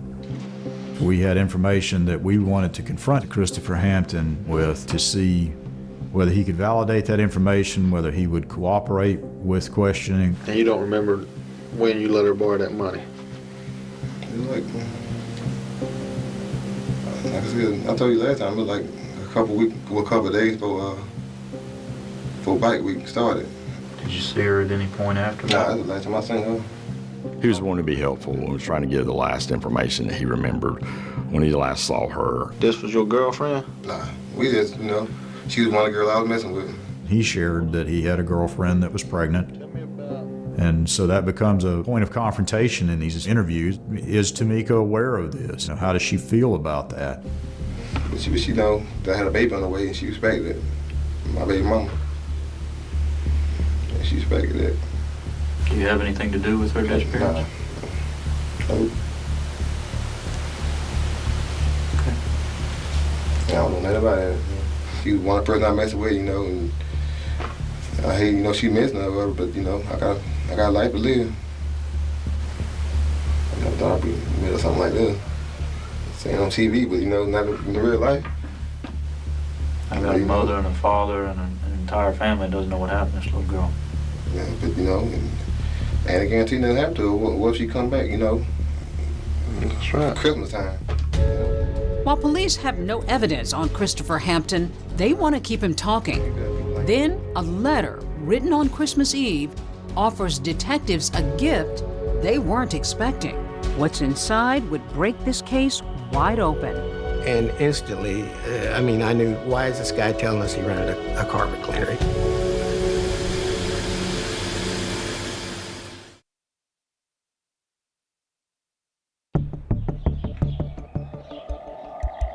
As the seasons change and the months go by, Tamika's family marks a heartbreaking milestone, her 25th birthday. And on Christmas Eve 2004, Christopher Hampton writes a curious letter to law enforcement. So Mr. Hampton addressed a letter to myself on December 24th. He says in the letter, I went to my apartment and found that somebody had come into my apartment and poured beer on my floor, smeared mayo, ketchup, hot sauce, flour, and all kinds of other stuff all over my bedroom floor. And in this letter, he talked about he had rented a carpet cleaner.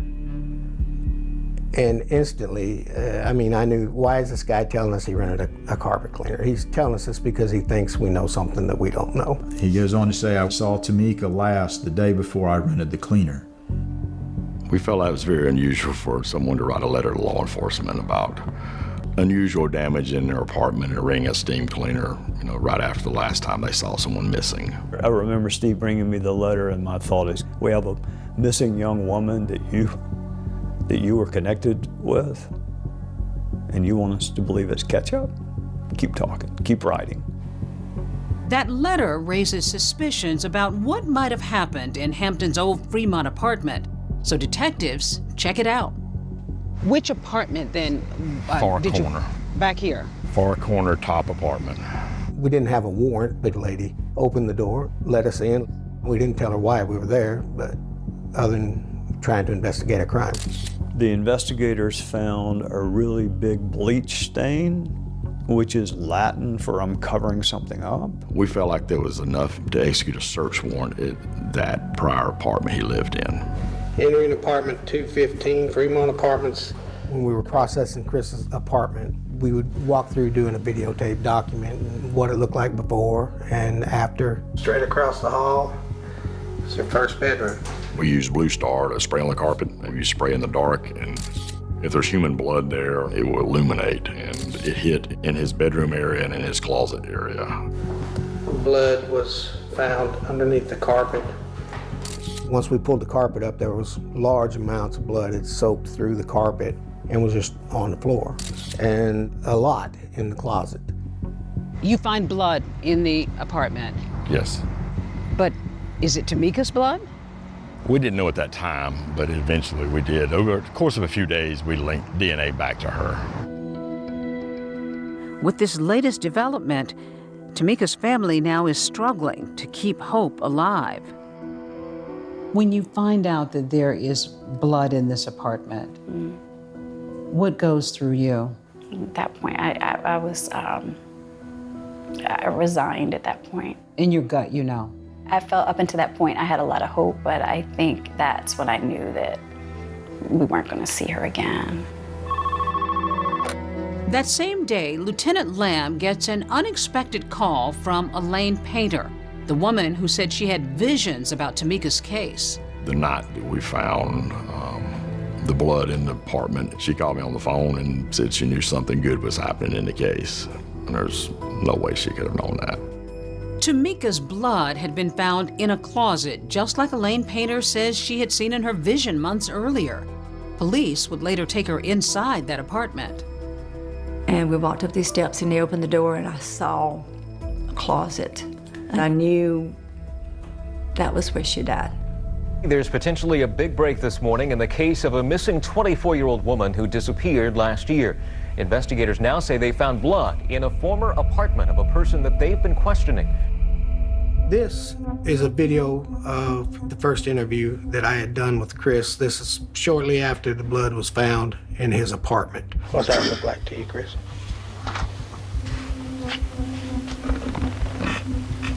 Some kind of stain, like. Mm-hmm.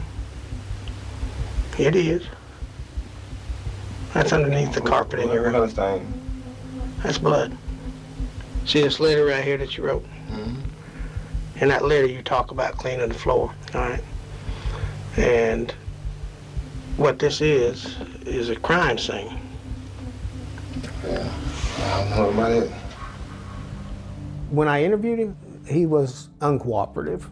He didn't want to acknowledge anything. Whatever happened to Tamika happened right there in your apartment. Yeah, I don't believe that. Listen to me. I don't care if you believe it or not, I'm telling you, all right? No, I came to the apartment, it had all kind of damn flour and stuff on my floor, like beer. People pour beer on the floor or something. All kind of like ketchup and stuff like that. No, I ain't got nothing. I ain't with that. He doesn't want to accept the facts for what they are, that this is blood residue, this is not a kitchen condiment. Well, her blood is all over your floor. How you know her blood? It could be anybody's blood. No, it can't be anybody's blood.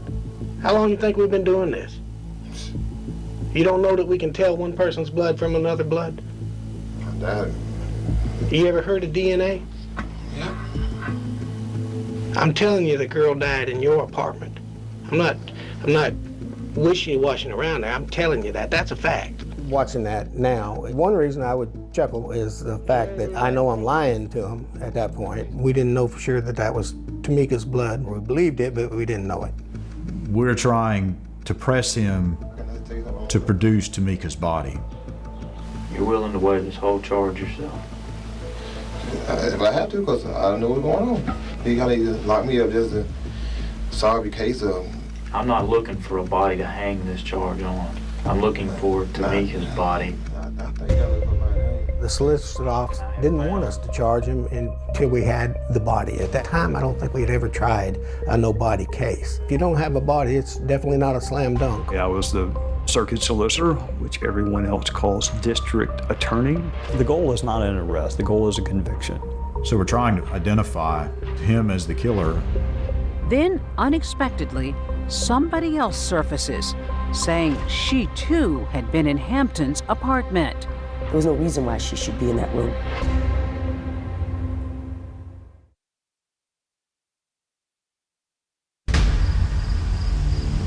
Tom Morris has the story of a young woman with a big voice and a big heart. She may have followed her heart into some big trouble. Tamika Houston has been missing for 10 months when the America's Most Wanted segment airs. We decided to come to Spartanburg to see what AMW could do to get some answers for Tamika's family. The tenant had cleaned up what he thought was ketchup. Crime lab techs went to work, and they didn't find ketchup. It was Tamika's blood. America's Most Wanted was this show that was interactive. We'd love to hear from you. You can call 1-800-CRIME-TV, ask for me or the detectives. People would watch the show on Saturday night in real time, and anyone could call in with a tip. And where are you located? The show's got a hotline in their studio in Washington, D.C. Can you describe it? Where trained employees and law enforcement are at the ready in case a lead comes in. America's Most Wanted. My name's Steve Lamb. I'm from South Carolina. We would have cameras there. You would even cover law enforcement walking around from phone to phone. And sometimes they'd say, hey, I have something. And you would give the phone to the detective, and they could talk to the person. America's Most Wanted. Round glasses. We'll pass this information along. Lieutenant Lamb said they waited, and calls started to come in. And somewhere near around midnight, they got a call from a young woman. Someone here locally who felt they may know some information. You moved the dresser? She is a young juvenile that had a relationship with Hampton and had went over to his residence close to the crime scene time and had been with him that evening. Said they go back into his bedroom. She said that he spilled Kool-Aid in the floor. I got an investigator here locally in Spartanburg to meet that individual that night. She knows exactly where that stain is. That kind of helps seal up some information in reference to the case. The caller is just 15 years old. Police bring her in and interview her on camera. This is the first time that video is being shown publicly. We blurred her and altered her voice. When I looked at the show tonight, the America's Most Wanted, they said they was talking. They said that whoever it was said that it was ketchup. That stain did not look like no ketchup. It looked like that was liquid that had been poured. It looked like it was coming from the closet.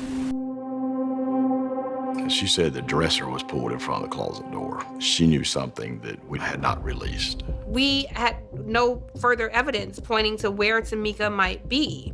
And the fact that this 15-year-old girl made a link, a connection between blood on this person's floor in his apartment was interesting to us. And he didn't have no cover on his bed. It was just a brand new bed. She had visited his apartment and he had what appeared to be a stain that could possibly have been blood, but he tried to explain it away. And his explanation for the stain was that it was red Kool-Aid. Red Kool-Aid.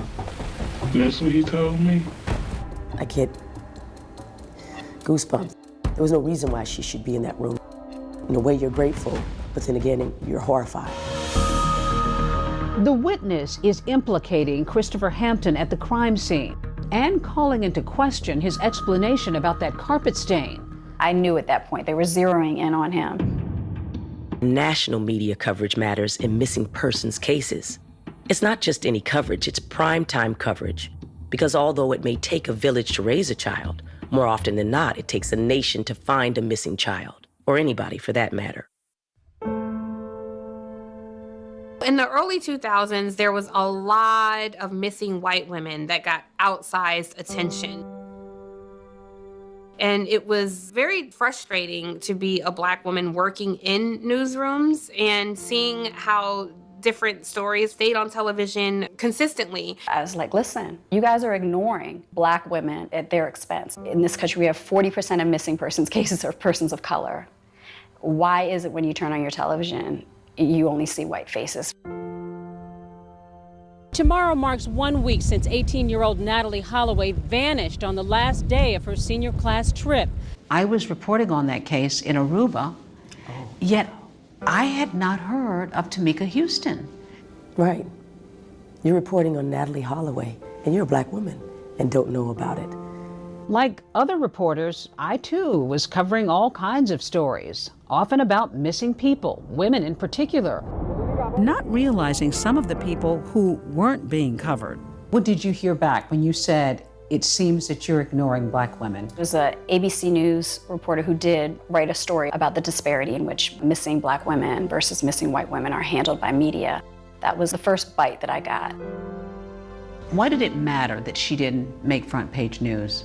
That's the gold standard. A national conversation about a missing person is the difference between sometime not only being found, but never being forgotten. It's just hard and very devastating for me. Everything I'm hearing, it's not good. So, of course, it's killing me. She's not out there. If something has happened to my daughter, I just want to put her to rest. While Tamika's parents are grieving, Christopher Hampton, in custody for violating his parole for that bank robbery, is busy making calls from jail. Hello, this is a collect call from? Like this one to an ex-girlfriend. But it was a piece of paper in there, and they had one of your yellow notebook things. Mm-hmm. And they had fingerprints and blood on it. I don't know what it was.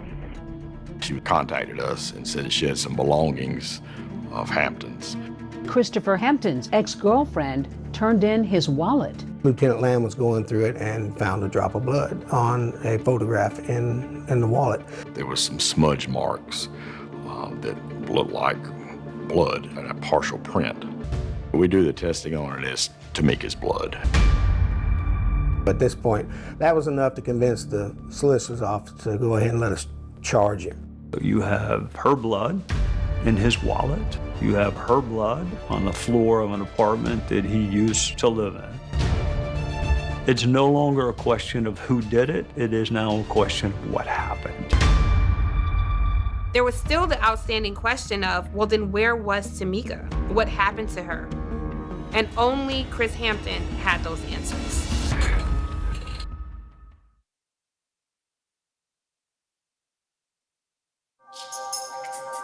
It's been 15 months since Tamika Houston's disappearance.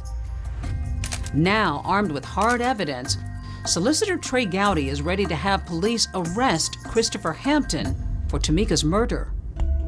I remember talking to them about you need to be there when he's released. When they picked him up, what you really want is you want answers for the family. Where's the body? He was scheduled to be released on his parole violation, and they assured me, listen, we're going to be there to pick him up, and we're bringing him to question him. You're about to see potentially a resolution here. Somebody's about to be arrested. It's really a tough situation to be in because you just like, until you know, there is kind of maybe that small sliver of hope that one day she'll just walk through that door. Because there's no body at this point. Yeah, exactly. So it's tough. It's, you want to know, but then you don't want to know.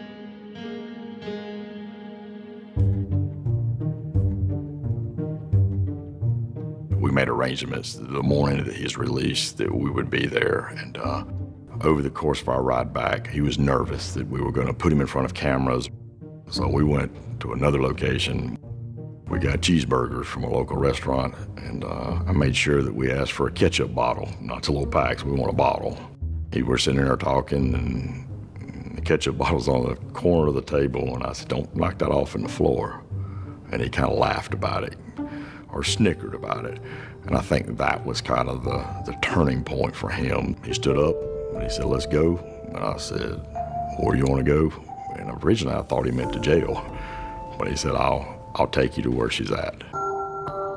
My God, Tamika, is this where fate, faith, and fortune unfortunately meet?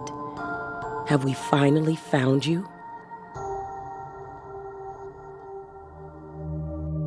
How did you handle that news that he was going to lead police to her body? Major Lamb, I remember him calling me and saying that he finally said that he was going to lead them to Tamika. I said, okay, I'm on the next flight there. When I got the phone call, I think I just lost it. Yeah, it was tough. It was just me and my dad when we found out. And I just remember him like screaming to the top of his lungs. And then that's when I knew like my sister was never coming back.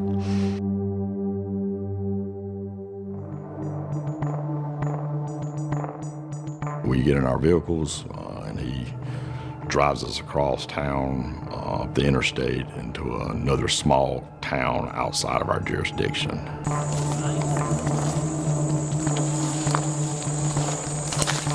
Miss Houston was found in a wooded area, good bit of brush and undergrowth in the area, but some clearings as well.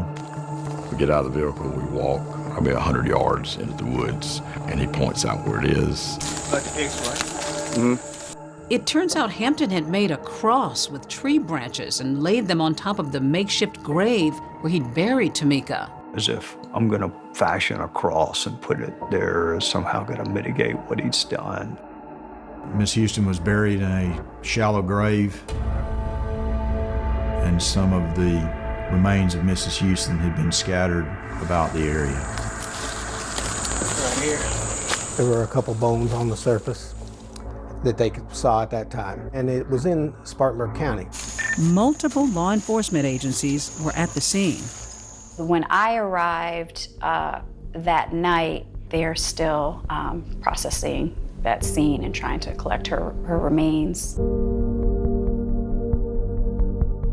It was gut-wrenching at that point. You just know, you felt so remote, and you felt like, it's like she's been out here alone for all this time.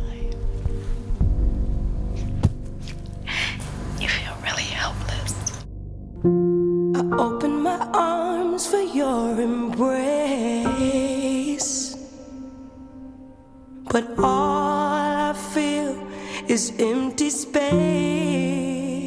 I remember walking down into deep woods, and I mean, by this time we're surrounded by trees. So come back to me, come back to me. Watching the pain on my sister's face, it felt like she was in physical pain. It was really just difficult to see her going through that. And I'm standing there and my eyes are full of tears. And I remember looking down because I felt like I was stepping on something. And I reached down and picked it up. And it was actually one of her bones. The family came and found a couple bones that had not been picked up. And so for me, that was a really sad situation. So I told them I'd just do it myself. That part of it. Excuse me.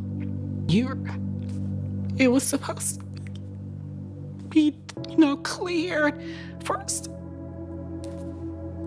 before we got there. And yet, through it all, something extraordinary starts to happen. The family begins their long goodbye, and quite naturally, in this unholy yet sacred setting, an impromptu ceremony develops at the site. The family had put up a little cross and flowers there at the gravesite. You had hoped it would be a different outcome. You do have an answer now, but it's certainly not the answer you wanted. It wasn't the answer we wanted. It's such a loss. Like, I miss her so much. But how did Tamika end up dead, and why? Christopher Hampton, back in an interview room, is ready to confess. You have to balance that, man.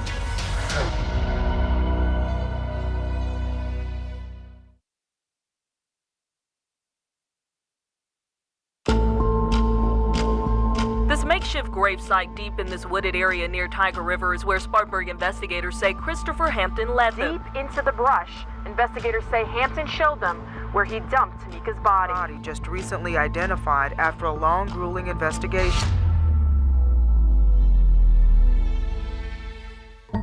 After Christopher Hampton leads authorities to Tamika's remains, he then sits down to tell investigators what he says happened the day Tamika died. We returned back to the police department to interview him in reference to the case. He tells a story of an argument over money, and he's ironing clothes for work. Kind of tell him what happened. She wanted to borrow the money, so I said, I ain't got it right now. I said, I got a ticket coming up, I got to pay. I said, and plus, my baby, she gonna be born, I got to buy some stuff for her. Okay. Tell him what happened. And she got mad. She said, well, God, she said, you always talk about that baby. You making enough money, you give me some money now. She yap, yap, yap, yap, yap, yap, yap. She stood up and, I'm saying, she went to argue, she was like, yap, yap, yap, yap. So I just, What happened? I just trying to help him trying to turn down. They have a little disagreement, and he turns around and hits her with the iron. It happened so bad, I snapped, man. Turn all the way around and show me, so I understand which side we think It had probably. on this side. That's all we had. Based on the crime scene, detectives aren't sure about Hampton's story. I think there was considerably more damage than what probably would have been caused by just getting hit in the head with an iron. Did you go check her, or did you just... I panicked, man. I got by there. You panicked and left. I got by there. When you heard about Chris's confession, when you heard him say that he killed her, I was really angry. It seemed so violent and so senseless. He said it hit her, and he didn't know what to do, and then left and came back. He felt like, she'd be up and gone when she wasn't. So he panicked and wrapped her up in a comforter off the bed and put her in the closet. He had such little regard for her life that he dragged her in the closet and moved a dresser in front of the closet. It was almost like he wanted it out of sight, out of mind. It didn't happen. Yeah, I'm scared. So I put in the closet and stuff. Put the thing over the thing, the dress over the door. Hampton tells them he places a dresser in front of the closet door, just as the 15-year-old witness had described to police. You're dealing with the psychology of someone who could take a life and then be with this underage girl, and this body is in the closet the entire time. He said he wrapped the body up in his bedding and carried her out to the car. He goes to Walmart and buys a shovel. The sun's coming up, and he decides to drive down this dirt road, take her in the woods, and he digs a grave. Okay, what do you do next? I buried her. He put the dirt back on top of her. Put her out in the woods, buried her in the woods. Horrific. Did you put anything else on top of it? With a cross with it. Like with the tree, a cross. Was you doing that just as like a burial for her or something? Or why'd you do that? I mean, that's... I guess because I'm sorry, I didn't mean to do it. He is confessing to a homicide, and his intent is to make the event sound as unintentional as possible. And we didn't believe that to be true because he'd gone to great effort to dispose of Miss Houston's body. Months later, he returns to that gravesite, removes some bones, as well as Tamika's skull, and takes that and disposes of it at another location. This is a diagram that I made after we had finished processing the scene. And this shape in the middle is the burial site. One of the most interesting things on this, to me, is this is a fence. And you have this creek right here. What I think actually happened was because her jawbone was the only bone that was found on the other side of this fence, I think he likely took the skull, like he said. She couldn't be identified, or to cover up some kind of horrific damage to it, and threw it in this creek. I just kind of thought that you had to be a monster to do something like that to someone after a period of time. Tamika's life reduced to a pile of bones, picked, plucked, and spread apart by animals, weather, and worry. Gone, missing, now found. Christopher Hampton placing Tamika's body in the woods. The vision Elaine Painter says she had, spot on. That was who I saw looking through these bushes. And it seems Tamika had one more message to share via Elaine. When I was very, very early in my pregnancy, and literally the only people who knew that I was pregnant with twins was me, my doctor, and my husband. Elaine called me, and I had a couple of miscarriages previously, and she's like, oh, Rebecca, and I could tell she was struggling a bit. She says, yeah, I'm seeing Tamika, and I keep seeing her, and she's holding these 2 blue bundles, and I'm like, really? I said, I don't have any idea what this means. I did not know that she was pregnant with twins. Maybe God was saying that it's going to be okay, that you're going to get to keep these. I was just blown away because, I mean, again, and I knew what the sex would be of my twins. Twin boys? Yeah, twin boys. And two blue bundles. And to this day, I always feel like Tamika, she's watching them, and she's around. With the sound of the song, Some Way, Somehow, a memorial service for Tamika is held in South Carolina. These people gathered here at Foster Chapel Baptist Church in her honor. Tamika Houston is later buried in Fairfax, Virginia, just a few miles from her mother's home. I was so confused on why she had a closed casket. I was really confused. I'm like, I want to see my sister. And that's when my mom, she kind of explained it to me, it's not much in the casket. Christopher Hampton is finally headed to trial, but there's a turn of events in the courtroom. I was shocked. And on the 20th anniversary of Tamika's death, her Aunt Rebecca gets a welcome surprise.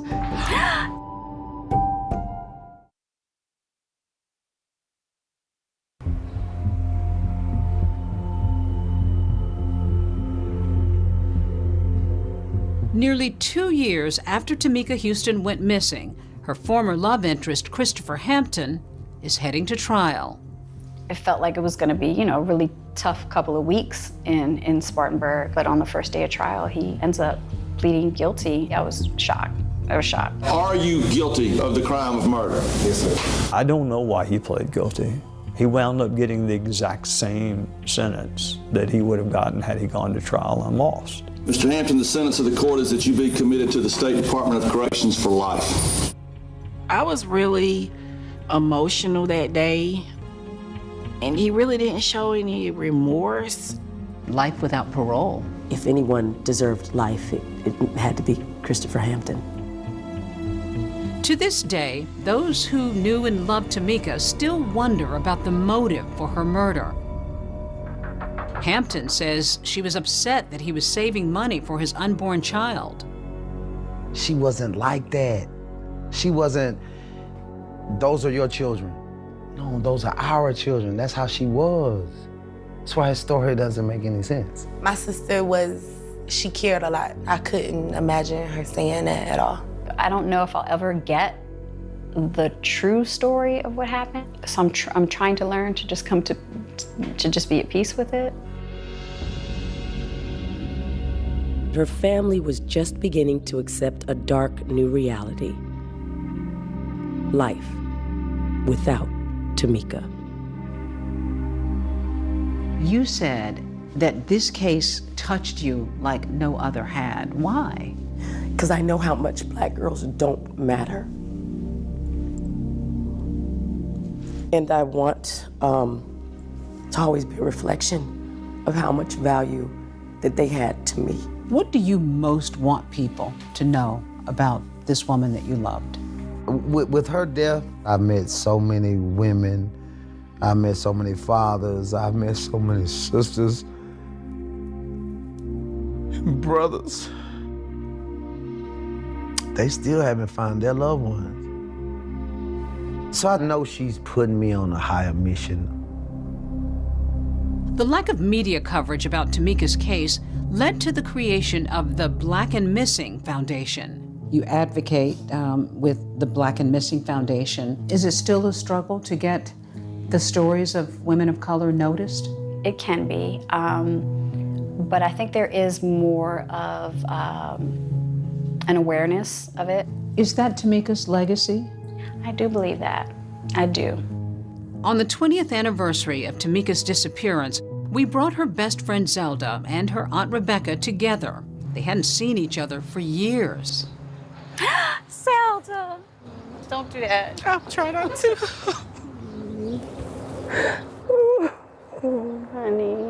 cry. I love you so much. Don't cry. It's so good to see you. You are the best friend ever. I know. You know that? And she sung at the wedding. Oh, so beautiful. I miss her. I know. He's a high, he's on, and I know he watches me. It just makes me think about. Tonight, a notorious murder back in the national spotlight. Just this week, a wildly controversial parole decision. Is a convicted killer now walking free? An all-new 2020 starts right now. Pound for pound, one of the greatest true crime stories of all time. This would turn out to be a notorious, surreal case. A woman brutally murdered in cold blood. Investigators at the time believed that Sherry Rasmussen was the victim of a burglary that had turned into her own murder. As I walked in, there was blood. She was literally clawing at the front door, trying to get out. People were on edge during that era. And add to that, we were the serial killer capital of the world. It's like being hit by a train, just like being hit by a train. I don't usually talk about that day or that time. How soon was it after the murder that your father and your mother started to think that maybe this wasn't a robbery? I assumed it was going to be burglars, male burglars. And there was another piece of evidence that caught the attention of investigators. A bite mark on Sherry's forearm. A suspect that the LAPD could never have fathomed.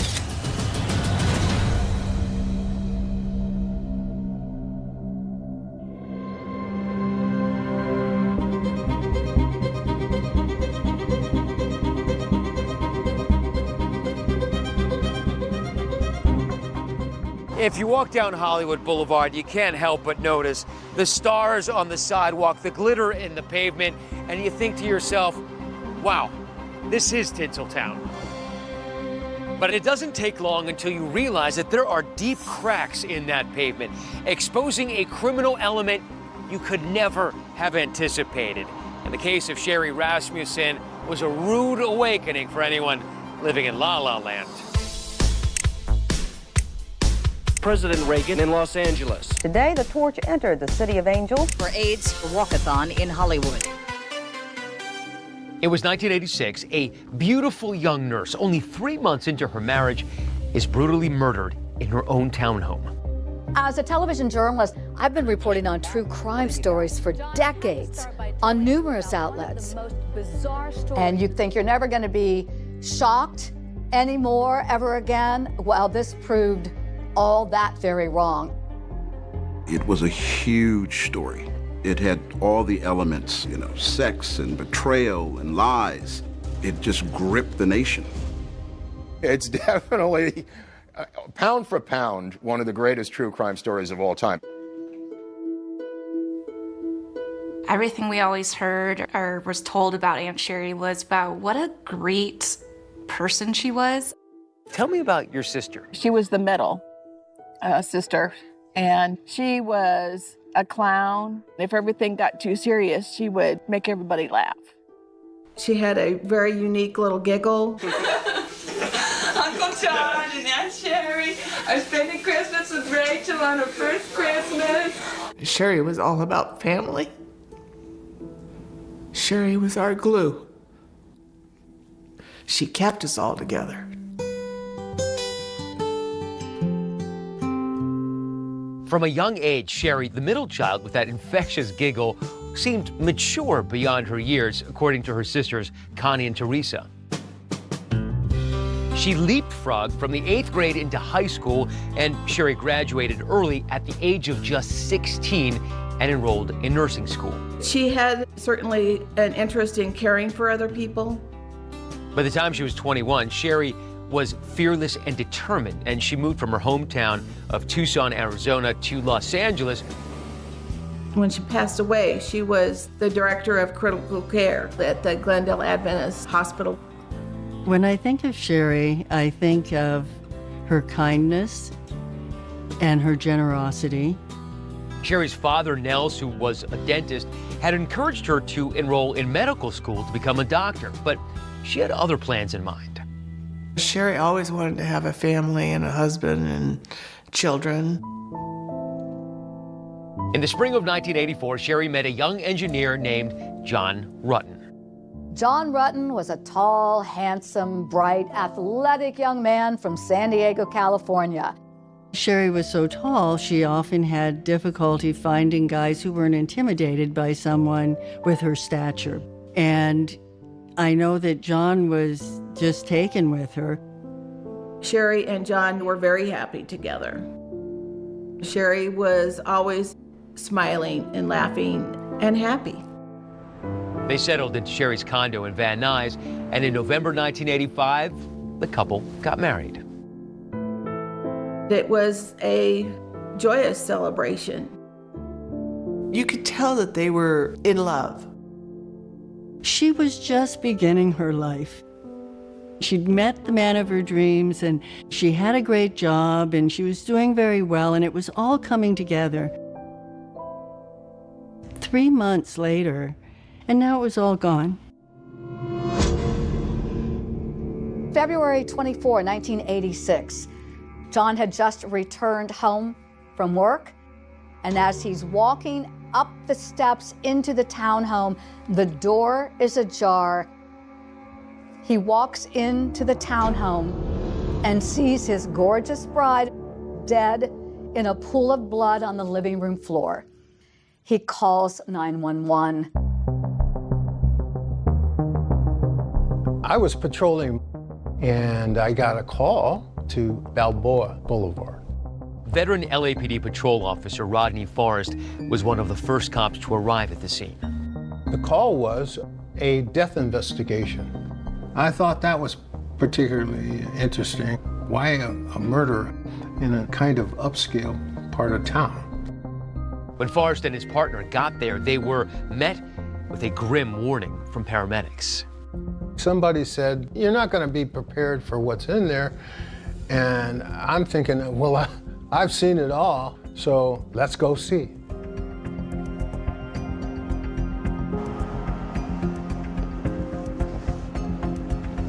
Oh, wow. Well, this brings back memories. It's kind of an eerie feeling to be here after 30 plus, almost 40 years. As I walked in, I saw Sherry Rasmussen on the ground. She had been covered with a towel, and one of the paramedics raised the towel for me to see her face, and she had considerable trauma to her face, and there was blood. I thought after that, this is actually a murder. At that point, Officer Forrest called the LAPD's Van Nuys division to notify the homicide unit, which took over the investigation. It's a horribly violent crime. Bruises all over her body. The struggle ensued for quite some time. My partner went upstairs, checked the upper floor for any suspects, and there were no suspects still around. Investigators knew that something catastrophic had happened to Miss Rasmussen. You think, given the ferocity of that fight, that somebody would have heard something? You would think. It was a heck of a fight. I mean, Sherry fought for her life, literally. That night, news of Sherry's murder reached her family in Tucson. I'll probably never forget it, unfortunately. My dad called me to tell me that Sherry was dead. And I was like, I certainly didn't believe it. Beyond the pale. Yeah. I was like, no, what are you talking about? That's not true. And he said, no, it is. And then I started screaming. In the wake of Sherry's murder, her family struggled to understand what had happened. Could this be the result of the rampant violence? For myself, as a reporter in Los Angeles, the 80s was the wild, wild west. Turn on the TV and what are you hearing about? Violent crime. Crime running unchecked, the police seemingly unable to stop it. That frustration reached the breaking point in one neighborhood in Los Angeles. Anyone that worked in the city of Los Angeles, they knew that they were going to have their hands filled. There are more than 100 street gangs in Los Angeles. It was out of control. People were on edge during that era. And add to that, we were the serial killer capital of the world. The Night Stalker killer. Strangled, tortured bodies were found sprawled on hillsides. By 1986, the homicide rate in Los Angeles had reached alarming levels. So when Sherry Rasmussen was murdered inside this apartment, it sent neighbors into a panic. It was a dark period in our history. People were terrified to leave their homes. Residents bought guns, learned martial arts. People had bought up every single burglar alarm in the city, and went to the LA County dog pound and literally adopted every single dog for watchdogs. The home invasion murder, the one similar to Sherry's, is going to cause a lot of fear in the community.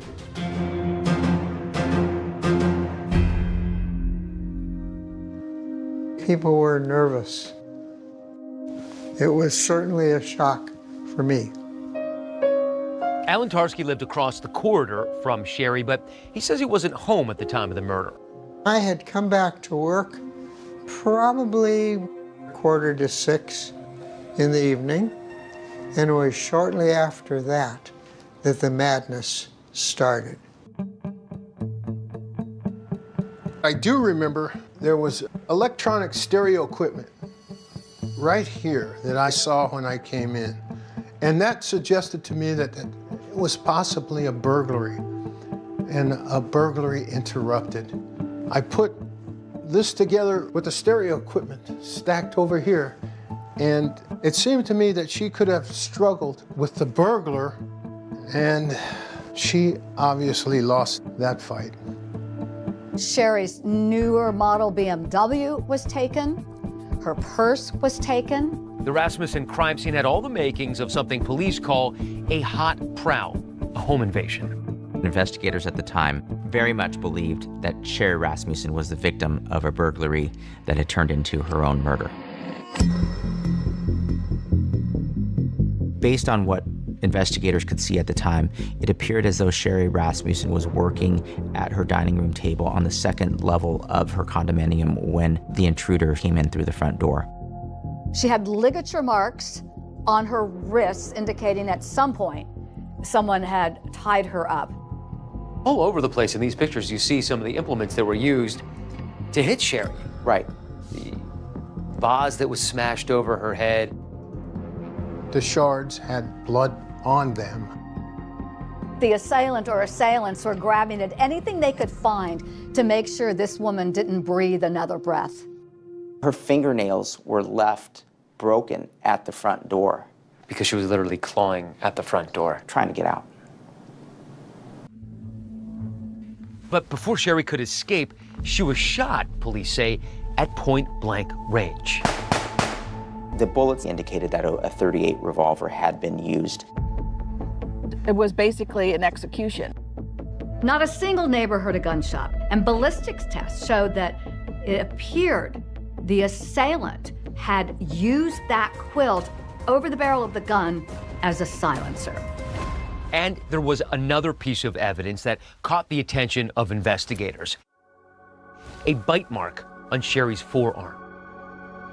They took the sample in an abundance of caution because if there was blood there on that bite mark, it could be possible for blood typing analysis to be done.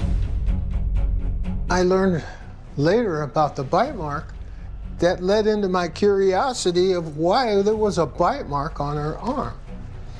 I had no clue. It kind of reinforced what I was thinking when I initially got there. There was something more than I originally saw. Former patrol officer Forrest, who wasn't part of the investigation, says to him, the crime scene didn't jibe with the burglary theory. I thought to myself, this is a burglary? Burglars don't usually pick a place 5 condos from the street. They want to get away. They pick something next to the street. They don't want to be seen. It's just strange that they would pick this place. Officer Farr says he was also taken by the demeanor of Sherry's husband. I noticed John Rutten. He was sitting at the table and he seemed to be sobbing. My reaction was his sobbing, his crying should have been more extreme, with his wife laying there on the floor dead. I guess people grieve in different ways. Did you see John at any point directly after the murder? We saw him at the Van Nuys police station, and I do remember that he didn't have any marks on him. That's the first thing you look at for any kind of domestic violence. So, Even though he was your brother-in-law, even though you liked him, yes. The first thing you did when you saw him is sort of give him a visual inspection, a yes. look over. Yes. Did you talk? We weren't allowed to talk to him. They were keeping everybody separated. Because the first suspect in murders like this typically is. Rutten wasn't permitted to speak with Sherry's family, but on the night of the murder, he sat down with investigators at the LAPD's Van Nuys station. You didn't harm your wife, did you, John? The question for investigators is, was he telling them everything they needed to know to catch a killer?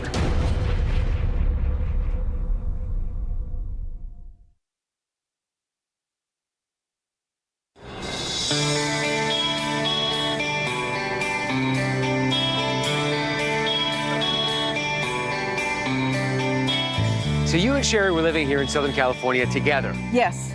How was that? It was fun. Actually, we also gained Teresa, so all 3 of us were in a mobile home together at Loma Linda. Oh, wow. The 3 daughters? That must have made your dad so happy. Yeah. I've kept a lot of Sherry's clothes. Now it's all back in style, right? The 1980s are all coming back. I remember her telling me that she had met John. What was your impression of him once you met him? He was very likable. They made a really a cute couple. They were both tall, thin, athletic, both driven with their careers. It was a whirlwind romance, and within a year, the 2 were married. And did she seem like she had it all? Yes. She had a new job that she enjoyed, just got married. She was a new aunt. We were really looking forward to the future. Family was just so important to her, and you can really see that in the photos and just how happy everyone was together. Sherry really loved Christmas. Here's Aunt Sherry. It was one of her favorite holidays. Here's John holding his baby niece, Rachel. Everybody here thinks there's going to be a baby Rutten pretty soon. I think they better talk to Sherry.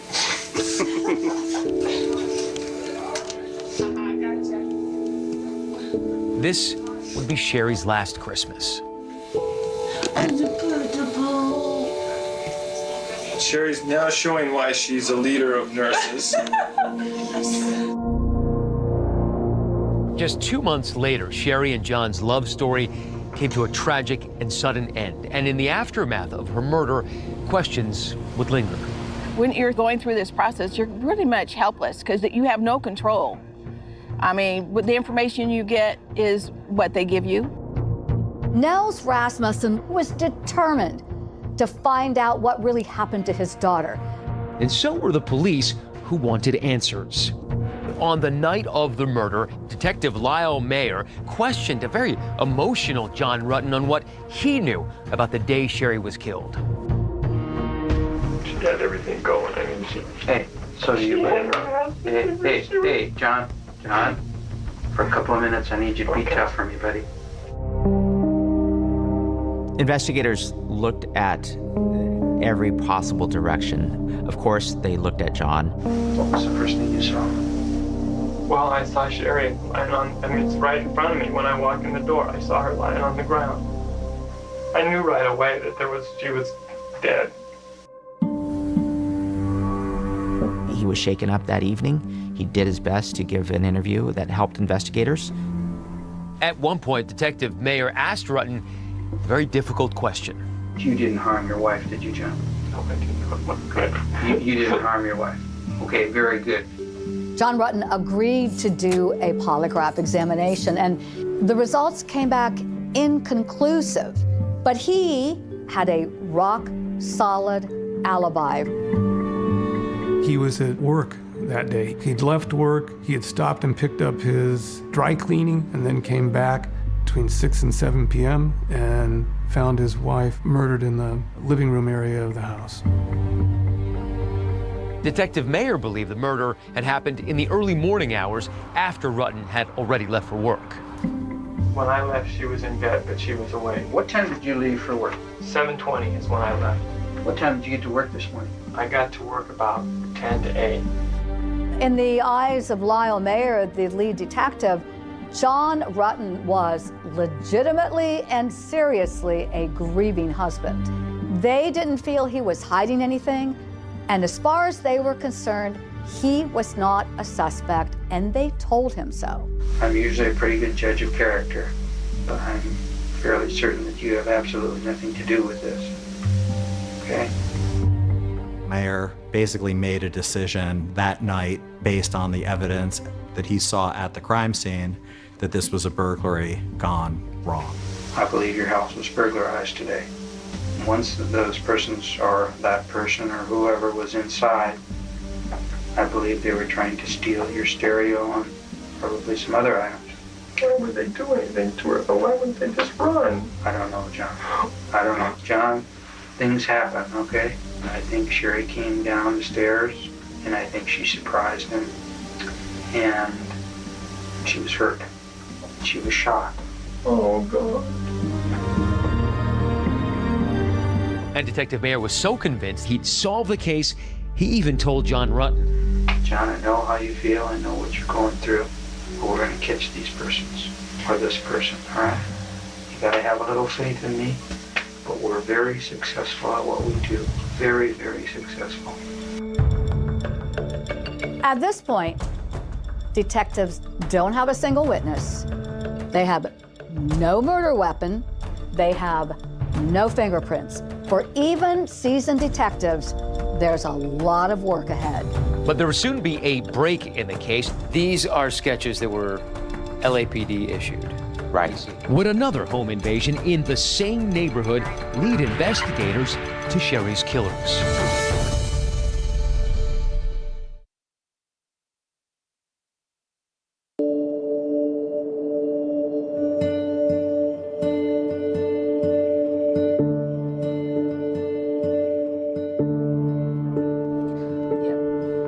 They look like they're from Charlie's Angels.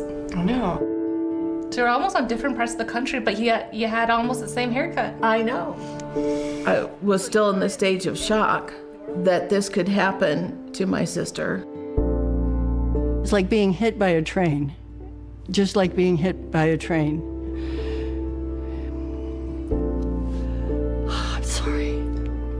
I don't usually talk about that day or that time. Less than a week after Sherry Rasmussen's murder, her loved ones said their painful goodbyes. A heartbroken John Rutten addressed family and friends. When I saw John at the memorial, he was just ashen. He couldn't stop walking in circles and was just shaking. And I want you to know that Sherry was the best professional in the world. She was the best wife that anybody could ever have. And she was the best sister, daughter. She wanted to make everybody happy. You have to understand that was the love of his life. And trying to deal with that grief is devastating.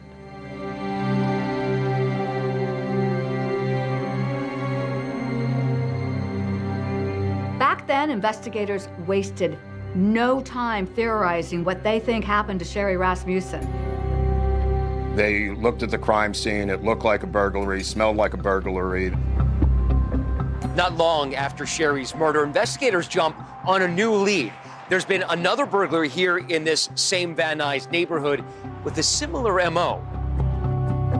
That burglary was interrupted by a woman coming home, seeing two men in her house, one of whom had a gun, and they fled.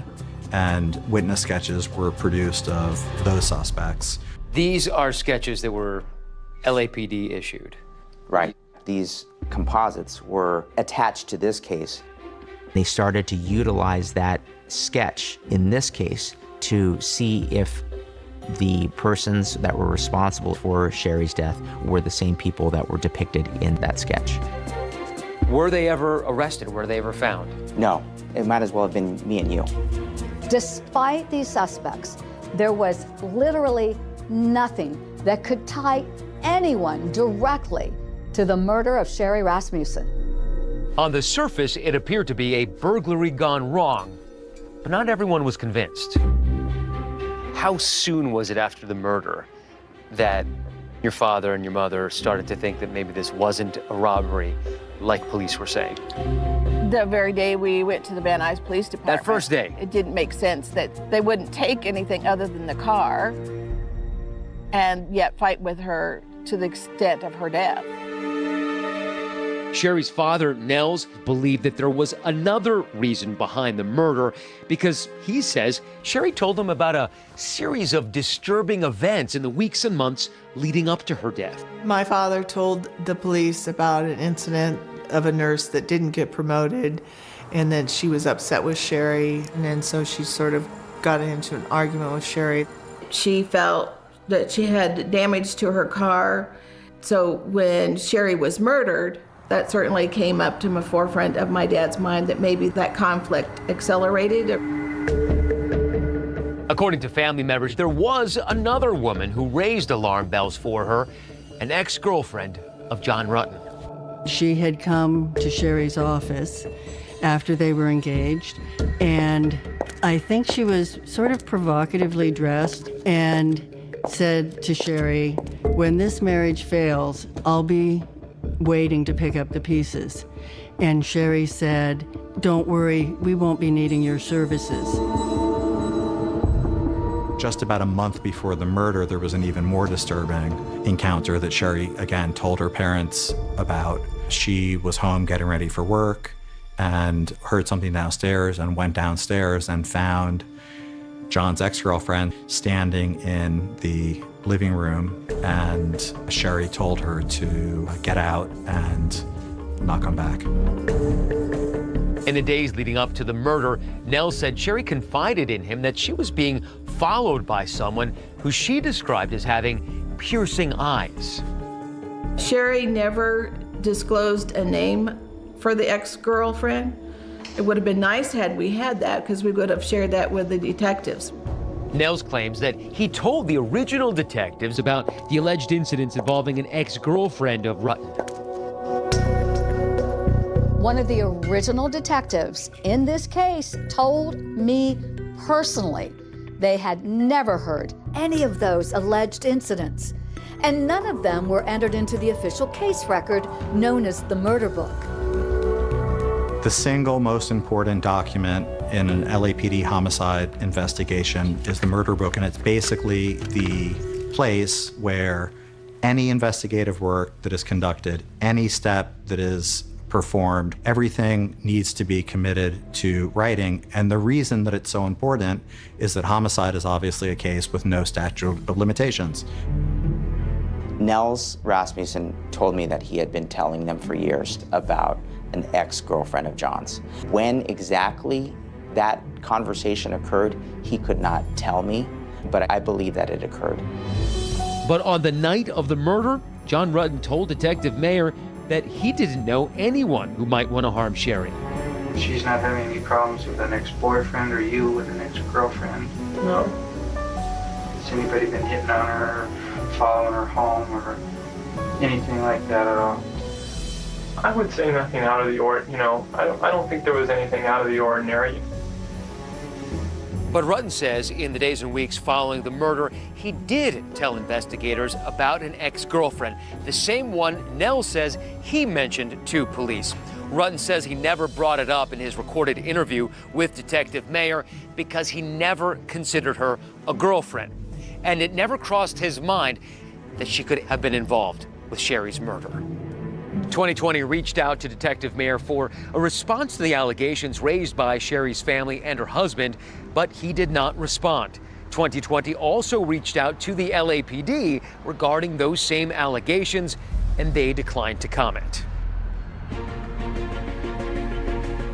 I had come to the conclusion in my mind that it was never going to be solved, and it was something that I would have to deal with, the unknowing of what happened. With 0 suspects, Sherry's homicide investigation was heading toward cold case purgatory. But years later, with brand new technology and a fresh set of eyes, investigators take another look at the bite mark that was on Sherry's forearm. And could that be the key that unlocks the mystery of the murder of Sherry Rasmussen? Sitting on you because you can't move because it's still unresolved. When Sherry was murdered, my grandfather, he was struggling with the fact that they were unable to find the murderer. It ate at my dad. You know, as a father, you think, you know, your job is to protect your children. And he felt he had failed that. Sherry's father, the late Nels Rasmussen, gave this interview shortly before his own death in 2020. It's probably difficult for people that know me that I hang on the way I do, but I'm learning every day how to deal with this. And I still don't have all the answers. I probably never will. In 1991, Lyle Mayer, who's the lead detective on the case, retires from the LAPD. And the case is then handed off to other detectives within the Van Nuys homicide unit. There were no active leads or items that were coming in at the time that were giving investigators new avenues to pursue.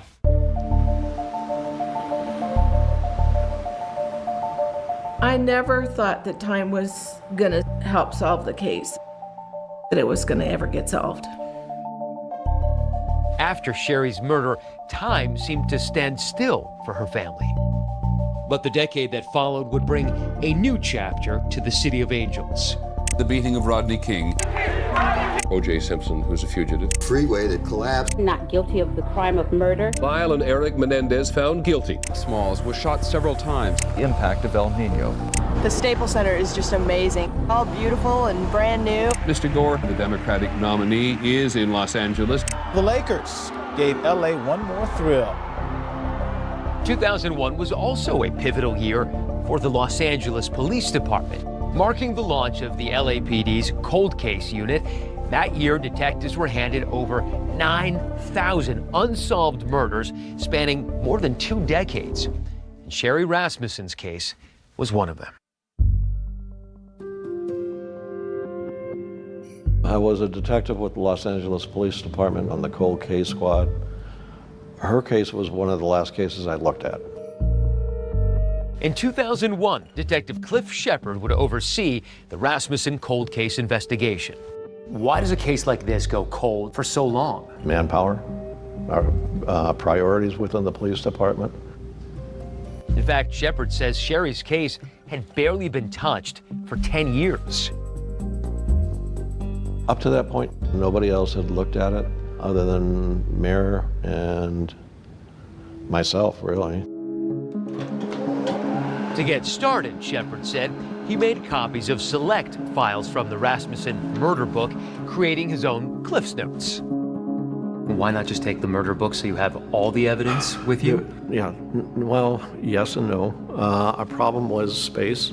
We were in a little office. It wasn't practical to take the entire murder book. Breathing life into an old case is no easy feat, especially when you don't have all the evidence. Like a key piece of evidence relating to that bite mark found on Sherry's arm. When I was going back over the reports, they indicate that a bite swab had been collected. And when I looked at the evidence, no evidence for a bite swab. So I checked with our property.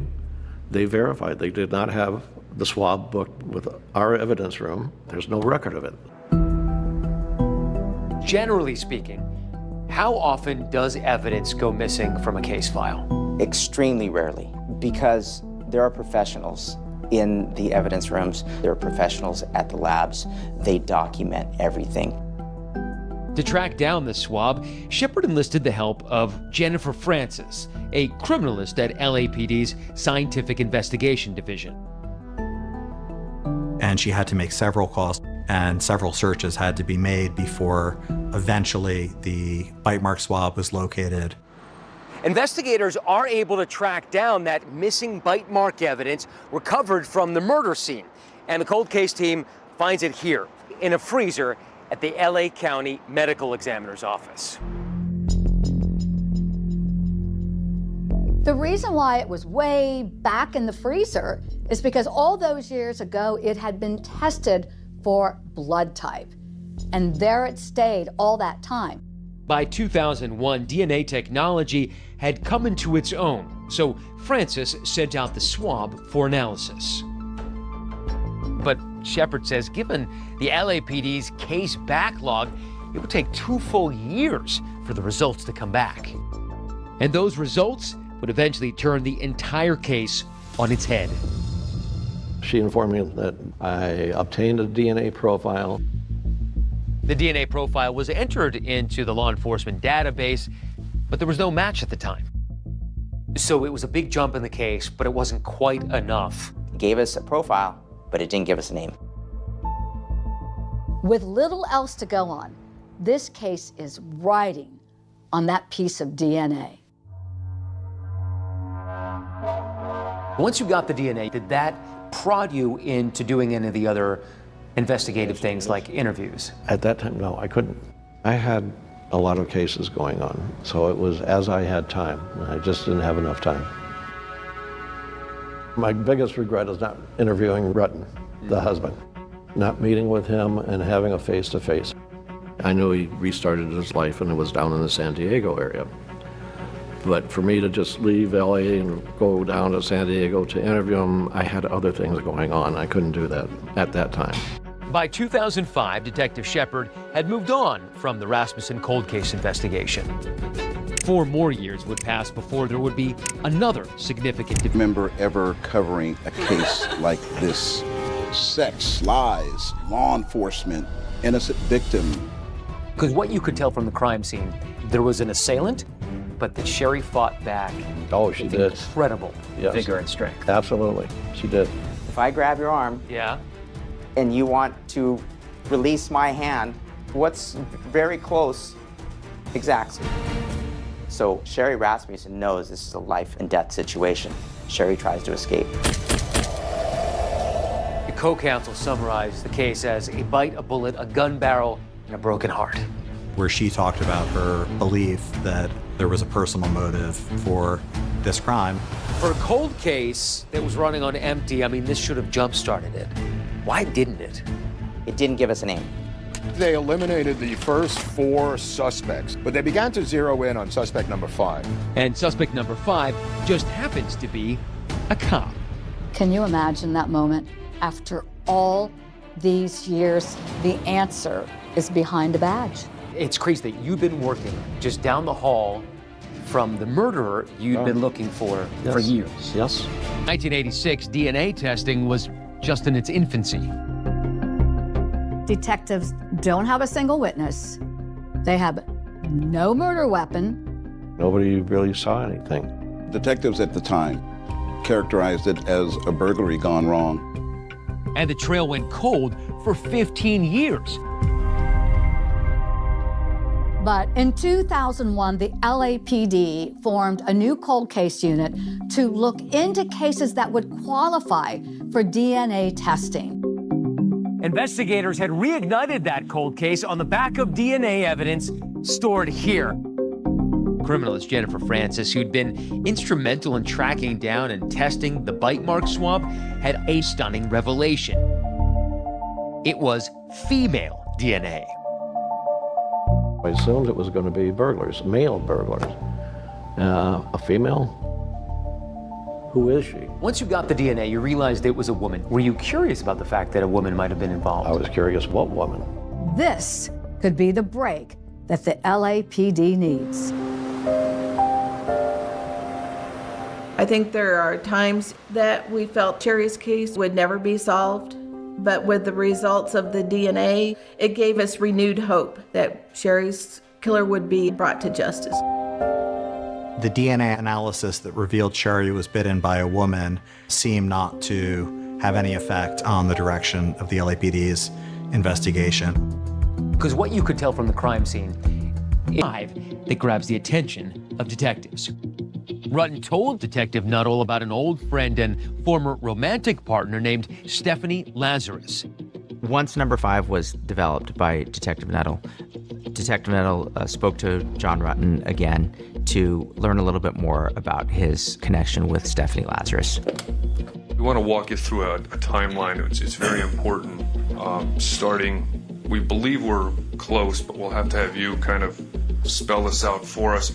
Rutten tells Detective Nuttall that Stephanie Lazarus is a name he's already given to detectives decades earlier. I know that she went to go see Sherry, and I know that she was upset, that we weren't going to have the relationship. That's the reason for identifying her. So that's the reason I identified her 23 years ago, when we talked. One of my concerns is that was never, appears to be recorded.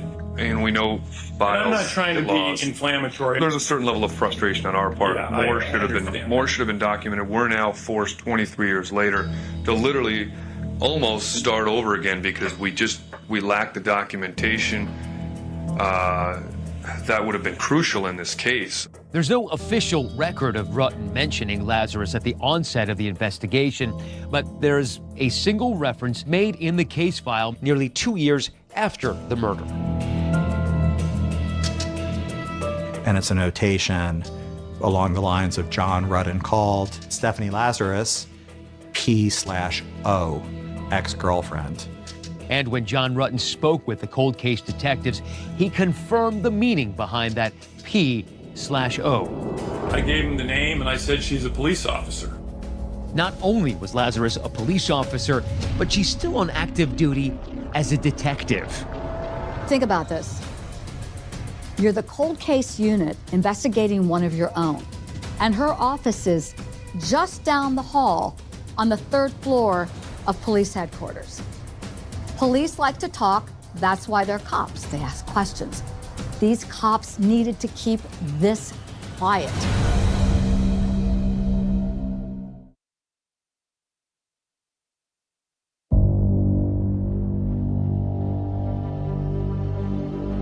For over 2 decades, Sherry Rasmussen's murder went unsolved.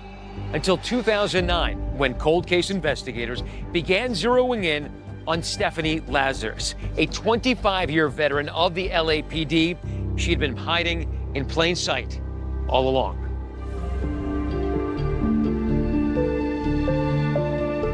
She presented herself as very smart, capable, athletic. She was a Division I athlete. Lazarus's connection to the Rasmussen case was through Sherry's husband. Her history with John Rutten went back more than 30 years when they first met as students at UCLA. And Stephanie made no bones about the fact that she envisioned a big romantic future with John Rutten. The problem is that John has never, in his own words, looked at her in the same way. After Stephanie graduated from UCLA, she joined the LAPD in the early 1980s. At a time when the department was striving to bring more women onto the police force. She seemed to excel and do well in specialized assignments, but it was always competitive. And that competitive fire, coupled with being a stellar athlete, was a perfect entree for Lazarus to participate in the California Police Olympics. The California Police Olympics were an athletic competition open to police officers throughout the state. Anita Ortega was one of the other few female LAPD officers at the time and a teammate of Lazarus. Stephanie was an outstanding athlete and a basketball player. I thought her tenacity was incredible. She never quit. She may have been tenacious on the hardwood, but off the court, Anita got to know a softer side of her teammate. Seemed like a very nice person, always energetic, this happy-go-lucky kind of person. Really enjoyed hanging around her. Stephanie shared with me that she met her boyfriend, John, at UCLA. Said he was a great guy. I never met him, but I thought they were going to get married. Thing was, not only was Lazarus not dating John in the summer of 1985, he was engaged to Sherry Rasmussen. Stephanie never mentioned Sherry to me or the fact that John was in another relationship. But entries in Lazarus's own diary seemed to reveal her despair after learning that Rutten was getting married. Stephanie Lazarus had a 600-page diary. What was the story that it told? There were these tidbits of information right up to the wedding, right up to the killing, where she was indicating to herself how despondent she was.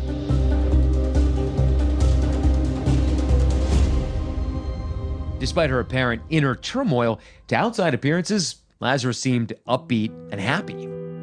She had a really nice smile, bright eyes, just a real positive kind of personality about her. Fitness trainer Brian Brazzi says he had an immediate connection with Lazarus, but then just a few weeks after meeting, Brazzi says there's an odd encounter at his apartment. There was a knock on my door. 2 female police officers fully uniformed at my door, Stephanie Lazarus being one of them, showing up unannounced. I had never given her my address. Brazzi says it's an uncomfortable moment, and he doesn't invite the women into his one-room studio apartment. Stephanie had shown up for reasons unknown, he says, and just as quickly, she leaves.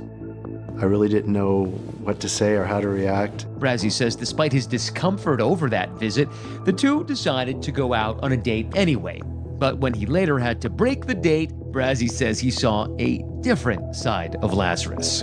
The next time I saw her, the look that she gave me was like just dark and menacing, and I just kind of stopped in my tracks.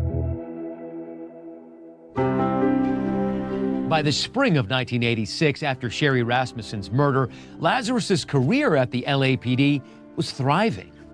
Daryl Gates and the rest of the LAPD brass loved Stephanie Lazarus because having her face out there, her exuberance, her athleticism, it got people excited. She was a walking, talking recruitment drive. She even made an appearance on the game show Family Feud, pitted against arch rivals, the LA Fire Department. She continued on an upward trajectory, and she became a detective for the Los Angeles Police Department. In 1992, she was assigned to the Personnel Division as a background investigator, someone interviewing and passing judgment on applicants to the LAPD. It seems eventually Stephanie puts John Rutten behind her. She marries another police officer, and the couple adopt a beautiful young daughter. One of her last assignments was to be assigned to the art theft detail, a very specialized division. The art theft detail investigated anything that was of value that was stolen as art. At the time, the unit was the only one of its kind in the country, and with its rich and famous clientele, attracted local media attention. I was a contributing writer to the LA Weekly, and I had heard about Don Harisik, who ran the art theft detail. So he reluctantly agreed to do an interview with me. Also in attendance, the junior member of the unit, Detective Stephanie Lazarus. Every time I talked to Don Harisik, Stephanie Lazarus interrupted me, and she kept interjecting snide, sarcastic, and semi-humorous comments after my questions. It was extremely disruptive. I asked Detective Lazarus, "What do you know about art?" And her answer was, "It hangs on the wall." By 2009, the future looks bright for Stephanie Lazarus. She has a family now and is working in a prestigious unit. She seemed like the happiest, luckiest person in LAPD. All seems great.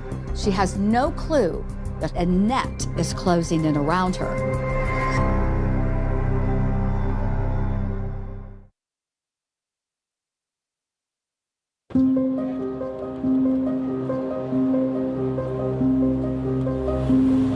I don't know if you know my partner. Hey, right. Hi. Sure, nice to meet you. See you guys. How's it going? Good. Have a seat.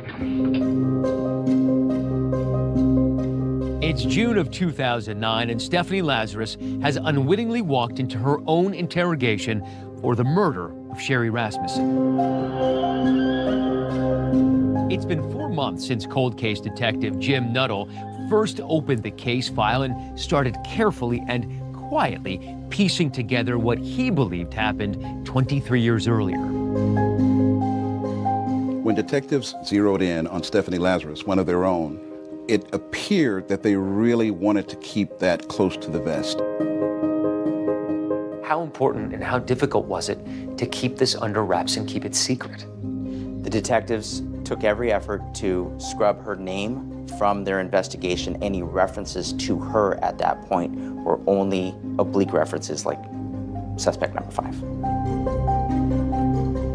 You know, it's difficult to track your own and know that one of your own has been accused of a crime or something illegal. And to complicate matters, Lazarus's office is right down the hall from robbery homicide. So the determination was made to not contact Stephanie Lazarus directly and to collect a sample of her DNA surreptitiously. This is where the Special Investigations Section comes into play. Now, this group, SIS, their job is watching Stephanie, following her, and get evidence. As luck would have it, she went to Costco a couple days after the surveillance had started, and she had a drink. And once she discarded that drink, the officers were able to collect her cup without her knowing it. And when you collect the DNA from the cup, you match it against whoever the suspect number 5 is, what did they get? They matched her DNA to the bite mark sample. Can you imagine that moment? After all these years, and now we know the answer is behind a badge. The DNA is a match, but cold case detectives still have to confront her face to face. One of the detectives approaches Stephanie one day in her office, and he says something to the effect of, you know, Stephanie, we've got this suspect who seems to know about some big art heist. He's down in the lockup. We need to bring you down there. Instead, it was just another detective. And so that was the stage that was set for that interview. We've been assigned a case that we've been looking at. Okay. It's a new case. So through the course of this police interview with Stephanie Lazarus, they are recording. She doesn't know. Do you know John Rutten? John Rutten? Rutten. Oh, yeah, I went to school with him. What's this all about? Well, it's relating to his wife. Immediately, they start talking about the Sherry Rasmussen murder. Do you know what the circumstances were regarding her death? Geez, let me think back. I don't know if it was, if it was a burglary or something. She's using every skill she has to talk her way out of being connected to this in any way. Connected to the crime or her old flame, John Rutten. We dated. I can't say that he was my boyfriend. I don't know that he would consider me his girlfriend. The detectives were able to get Stephanie Lazarus to confirm that she had gone to her hospital to speak with Sherry Rasmussen. And yeah, I may have met her at a hospital. But being that you're kind of used to see John, was it everything okay between you guys? I mean, there wasn't anything uncomfortable or anything between you and her? I don't know. I mean, it's been so many years. You're probably a student of liars at this point in your career. Does that seem like a particularly adept liar to you? It was gold for us because we had all of the evidence that disproved everything that she was saying. Finally, when they say to her, we think we've got DNA from the crime scene, boom. Because now I'm thinking I probably need to talk to a lawyer. Okay. I mean, well, because I know how this stuff works, okay? She knows. She absolutely knows. She knows at that point that she talked way too long. And now it almost sounds like you're trying to pin something on me. When the interview ended, you can hear her getting arrested. Stephanie, you know you have the right to remain silent. Do you understand? Yes. You want to talk to us right now? No. All right. Okay. This is crazy. At this point, had you heard the name Stephanie Lazarus? No. The only Lazarus I knew was the man raised from the dead that Jesus did. That's it. This is the case that rose from the dead. Yeah, it did. On the third floor of Parker Center this morning, police detectives arrested one of their own. Detectives assigned to the Los Angeles Police Department's Robbery Homicide Division, Cold Case Squad, arrested Los Angeles Police Detective Stephanie Lazarus. It's crazy that you've been working just down the hall from the murderer you'd been looking for years. Yes. Stephanie Lazarus didn't quite serve and protect, did she? No. When they said it was a police officer, I went, you're kidding. Absolutely kidding. A police officer committed this crime. I couldn't imagine that. I was very shocked, but I also know how effective DNA testing is. And it kind of made me realize that, yeah, Stephanie must have committed the murder.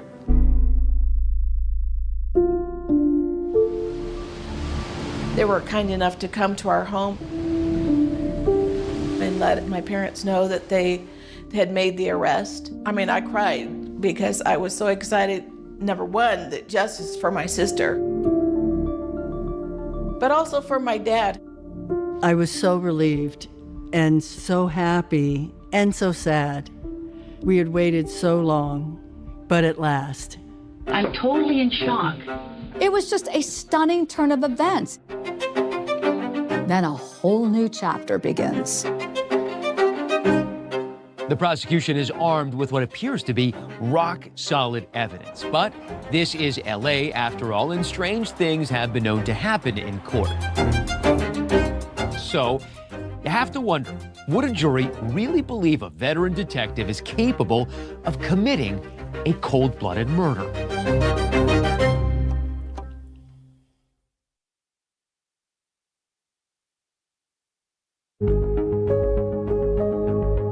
26 years after Sherry Rasmussen was murdered, the Stephanie Lazarus case finally comes to a courthouse here in downtown Los Angeles. The Los Angeles police detective accused of murdering her rival. That sounds more like a Hollywood blockbuster than a decades-old cold case, finally going to trial. At her arraignment, Stephanie Lazarus pleaded not guilty to the charge of first-degree murder. There was a lot of buzz in the air, folks across the country very interested in this case, and why wouldn't they be? It's sex, lies, law enforcement, an innocent victim. I covered the trial from A to Z, had a side view at Stephanie Lazarus. She sat in that orange jumpsuit. What a dichotomy from her police blues. Your co-counsel summarized the case as a bite, a bullet, a gun barrel, and a broken heart. Right. It highlighted all of the strong pieces of evidence.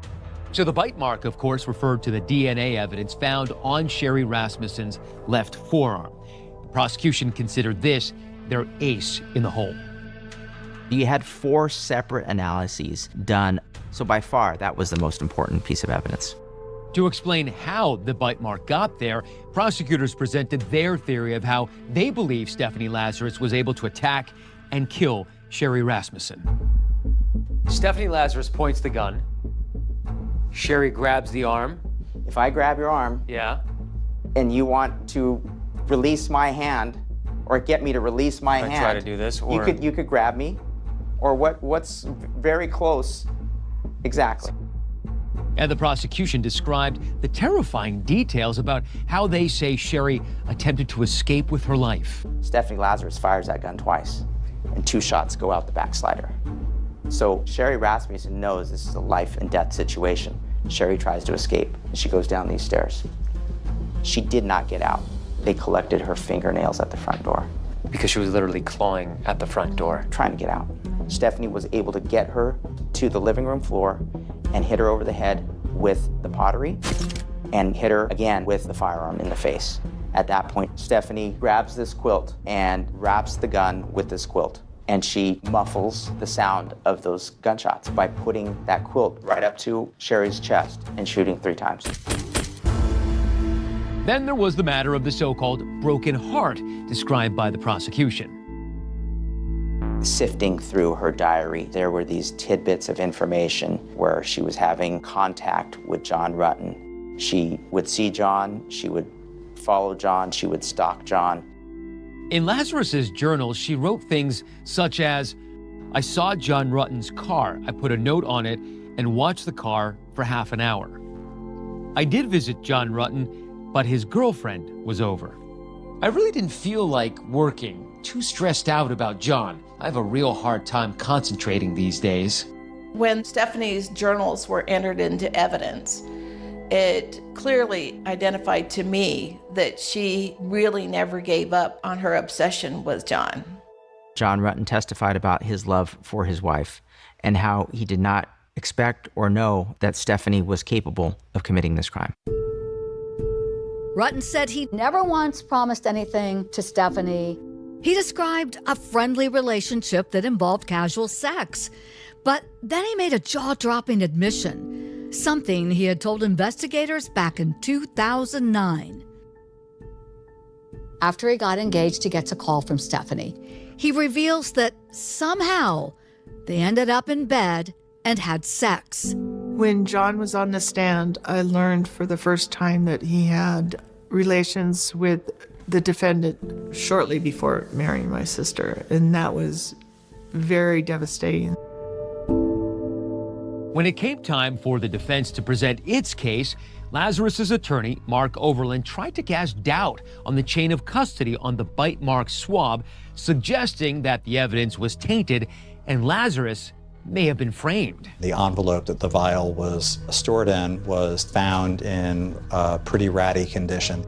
He showed it to the jury. Would you trust this? You don't know who opened that vial.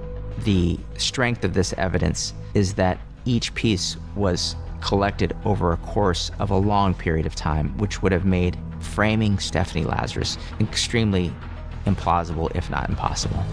In his closing argument, defense attorney Mark Overland claimed those journal entries didn't amount to obsession, arguing John was mentioned only 5 times among almost 600 pages.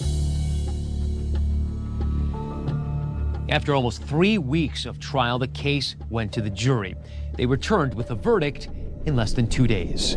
We, the jury, in the above-entitled action, find the defendant, Stephanie Eileen Lazarus, guilty of the crime of murder of Sherry Rasmussen. It was just like a rush of relief that it's over. Relief for my father that he finally was vindicated and he had his answers. Stephanie Lazarus' sentencing hearing was held in March of 2012. So People versus Stephanie Lazarus. Matter is set today for sentencing. A statement from Nels Rasmussen was read by the prosecutor. Sherry was a beautiful, talented, gifted person and a loving daughter. Her senseless death caused pain that will never, ever heal. And John Rutten tried to describe the heavy burden it seems he will carry for the rest of his life. John Rutten. The fact that Sherry's death occurred because she met and married me brings me to my knees. I have resigned myself to trying to endure the daydreams about a world where Sherry is still with us. And this pointless tragedy never occurred. Thank you, Mr. Rudden. The judge is about to announce Stephanie Lazarus' sentence for first-degree murder and use of a gun. Court will now pronounce sentence. But this case is far from over. Sherry Rasmussen's friends and family have no idea about the shocking turn of events that await them in the not-too-distant future. Will a killer walk free?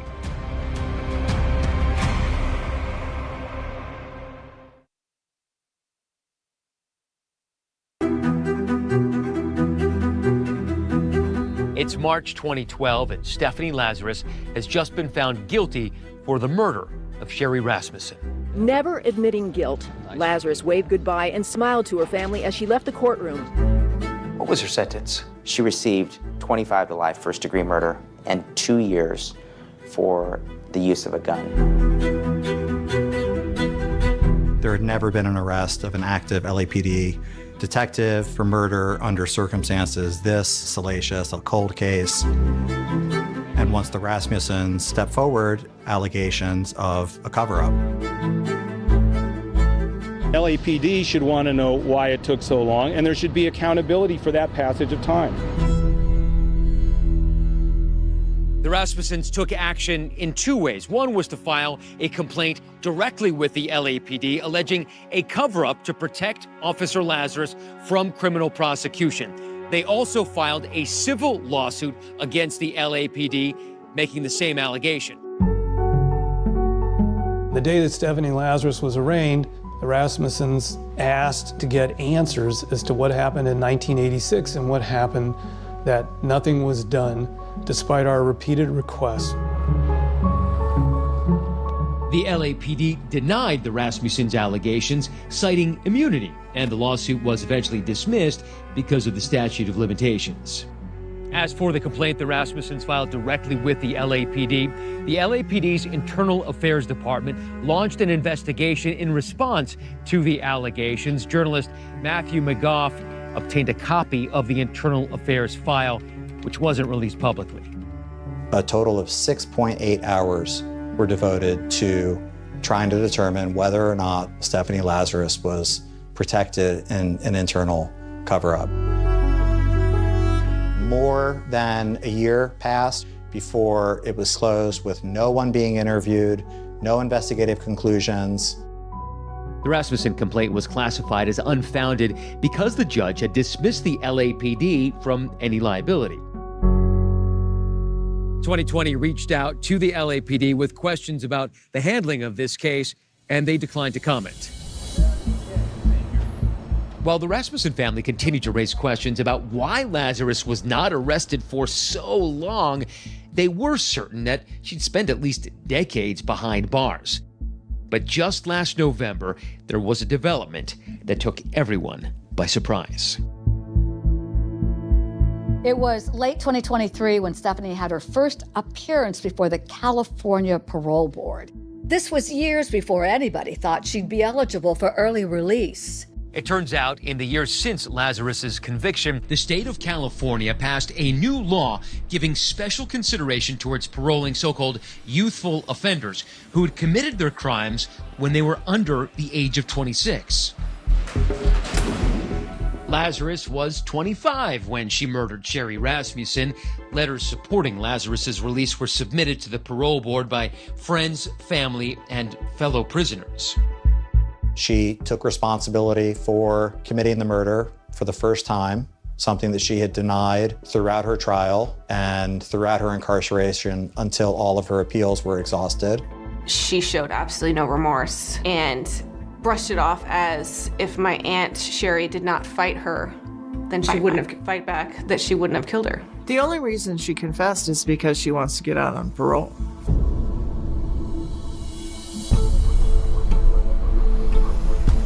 And at the conclusion of that parole hearing, Lazarus, to the outrage of many, was granted parole. What was your reaction to her being granted this parole? It was a miscarriage of justice. However, before that decision became final, California Governor Gavin Newsom intervened in the case and requested it go to the full parole board for reconsideration. Have you made it your mission to try to keep Stephanie Lazarus behind bars? Yes. I mean, I'm going to do everything in my power. In a follow-up hearing with the full parole board, Sherry's supporters came out in force to argue against Lazarus's release. Moderator, we will now take speakers in opposition to Stephanie Lazarus. She deceived and lied to everyone for almost 40 years. How can this board believe that she has changed? Before he died, Sherry's father, Nels Rasmussen, recorded a video message to be played in the event that Stephanie Lazarus ever came up for parole. If one looks at the damage that she did to my daughter's face, it's almost like she wanted to destroy the beauty that Sherry exuded. The board's earlier decision to approve parole was put on hold pending yet another review. I say expect the worst and prepare for our next step when that happens. And what's that next step? Just keep fighting. For the family and everyone else concerned, the day has arrived where we'll find out if Stephanie Lazarus is released or remains behind bars.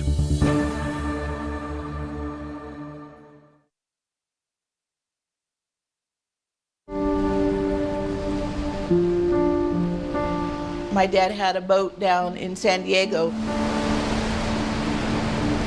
We enjoyed the ocean and the beaches.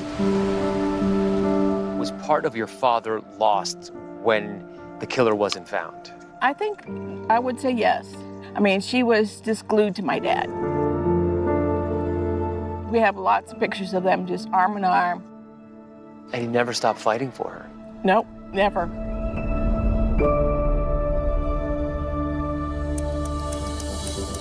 And that struggle to keep Sherry's killer behind bars came to a head just this week as parole officials met for the third time to determine Stephanie Lazarus's fate. I served as the pool reporter for the parole rescission hearing held for Stephanie Lazarus. After Lazarus, her attorney, and all the victim's family and representatives had spoken, the commissioners announced that they would adjourn to deliberate, and after about 25 minutes or so, announced their decision. Stephanie Lazarus will not be released from prison, at least for now. A panel decided to rescind her parole. The parole board's decision in the hearing was unanimous. Lazarus did not speak about the crime itself or express any remorse to the family members of Sherry who were there. She was denied parole. It's most likely that she would appeal it and ask for another parole hearing every year. So the victim's family will go through this every year. And as long as Stephanie Lazarus tries to win her freedom, Teresa, Connie, and their children say they'll continue the fight to keep her behind bars. Teresa and I have continued to battle on behalf of our sister, Sherry. We really have to keep her in because she has no regard for what she did. She does not have remorse. I remember promising my grandparents that we would always continue the fight. We're fortunate enough to have 3 children, all girls. Sherry was the middle one. But in many respects, Sherry was the one that held not only her sisters together, but her mom and dad.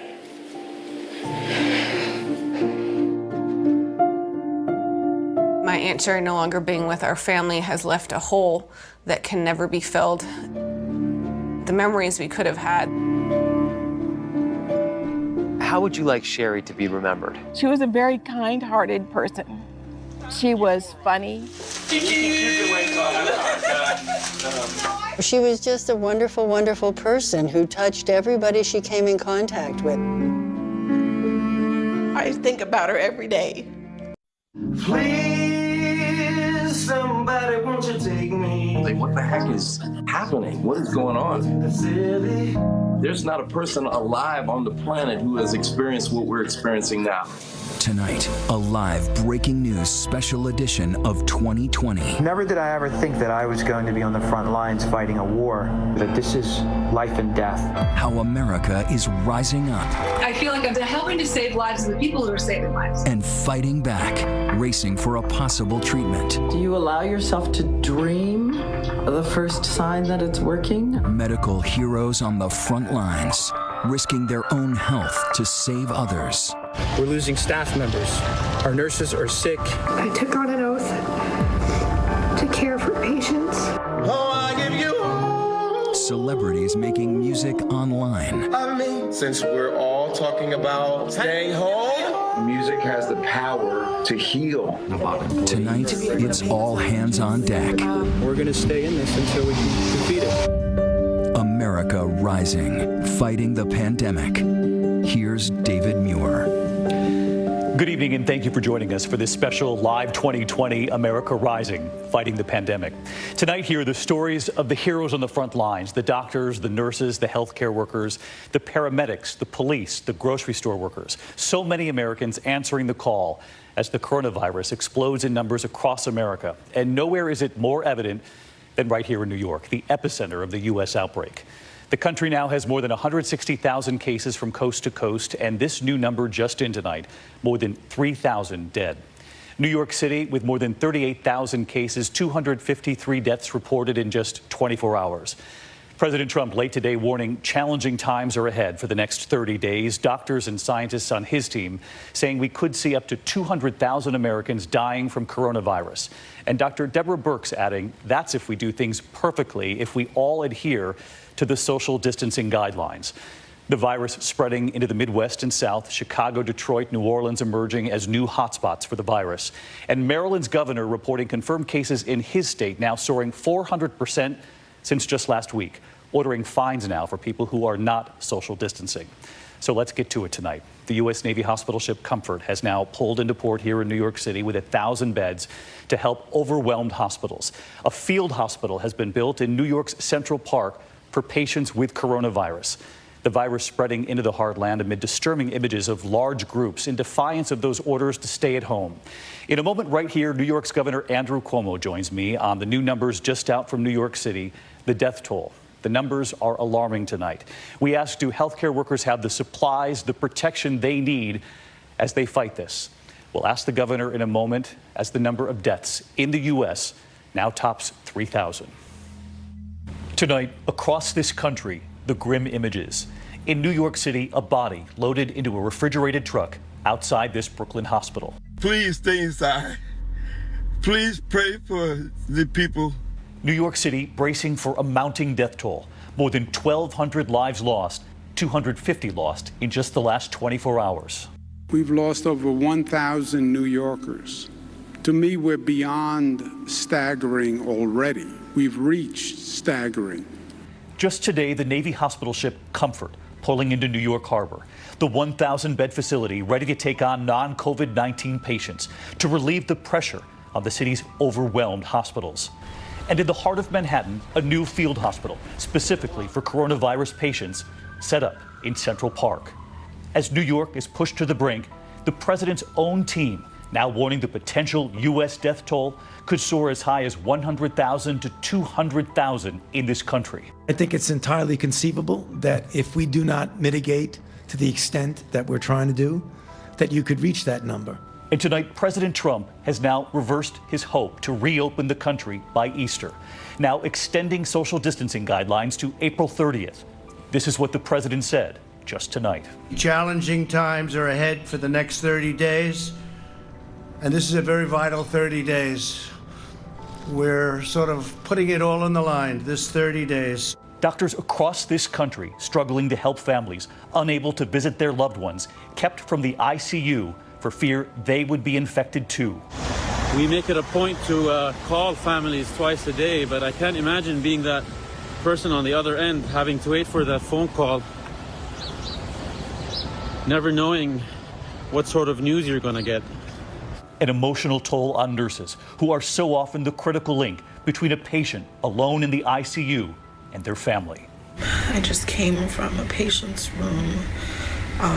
He's actively dying, positive diagnosis of COVID-19, and his family can't come, so I had to FaceTime his family, and it was just so heartbreaking.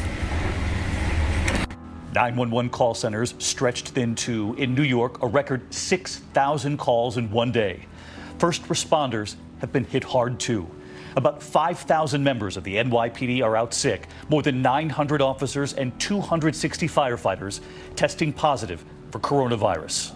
Cities including Chicago and Detroit watching cases spike too.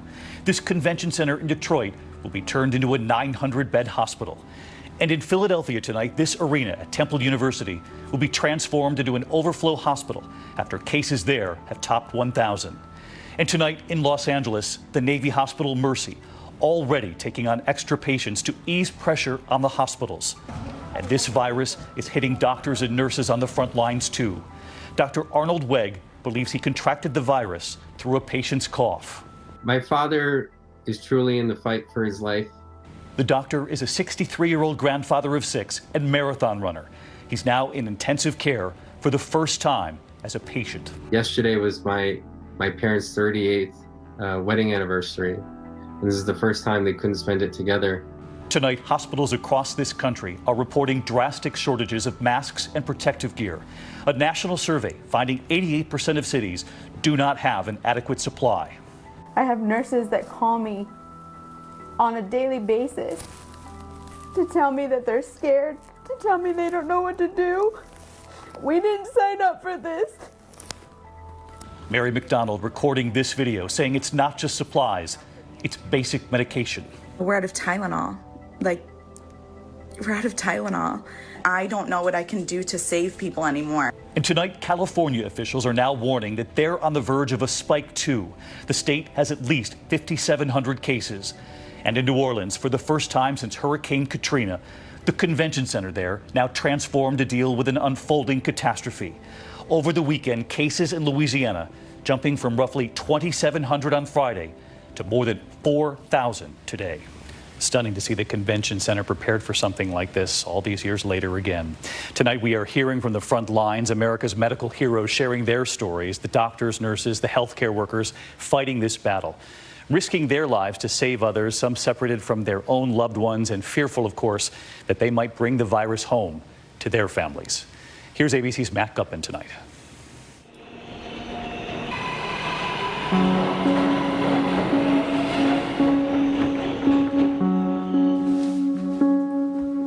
I love you. Never did I ever think that I was going to be on the front lines fighting a war. I shaved my head as a rally cry, as a personal reminder that this is life and death. It's incredible, the degree of illness. Dr. Ed Lathan is one of the thousands of doctors and nurses who are part of the battle against the COVID pandemic. Lathan says those harrowing images posted on Facebook of an overcrowded ER at Jamaica Hospital in Queens have been mirrored at hospitals all over his area. It's been 17 hours since I got here this morning at 7 o'clock. I arrived, there's been no ICU beds. We've had multiple resuscitations and intubations. Patients are critically ill. You don't have opportunity to sit down, to eat, to drink, barely to go to the bathroom. This virus has affected everybody. And so I'm sleeping in the garage because I don't want to bring the enemy home with me. We bring them to our ICU, we put them on the ventilator. The problem is that every single COVID patient that we get isn't leaving. Every patient is still on the ventilator, still incredibly ill. That's another bed, another nurse. And the nurses, they're afraid. I don't want to bring it home to my kids. I don't want to bring it home to my family. The most disconcerting thing is that we're losing staff members. Our nurses are sick. But despite that risk, everyday nurses are still answering the call to deal with the flood of COVID patients. Right here, like at this LA hospital. This is beginning the check-in process for patients that will drive in. Nurses are ready, geared up, and ready for whatever's to come. So this is our ICU. So I'm just getting to my car now after a long, almost 14-hour day. But the intensity of the long hours take a toll. 8 years ago, I took on an oath to care for patients, and they're dying alone in a hospital room without family, and then their families are grieving alone because they're in isolation. It hurts. In Georgia, nurse Carly Rice told us about a FaceTime call she had with a dying patient's family who were unable to see their loved one in person. It's so hard to sit there and hold your patient's hand while their family members are sitting there telling them they love them, and it's not goodbye, it's see you later. It was just an amazing connection, you know, although it was just FaceTime. Nurse Carly grabbed Grandma's hand, and Grandma started to squeeze her hand. I started to say, well, I love you, I miss you. Nurse Carly is amazing. The world needs tons of Nurse Carlys. You couldn't fix it, but you certainly gave the family maybe a little bit of peace. I hope so. I really do. I pray about it a lot, but it still wears you down. Families are put in such a difficult position right now. So what keeps you going every day? I mean, this just sounds like it's so utterly depressing.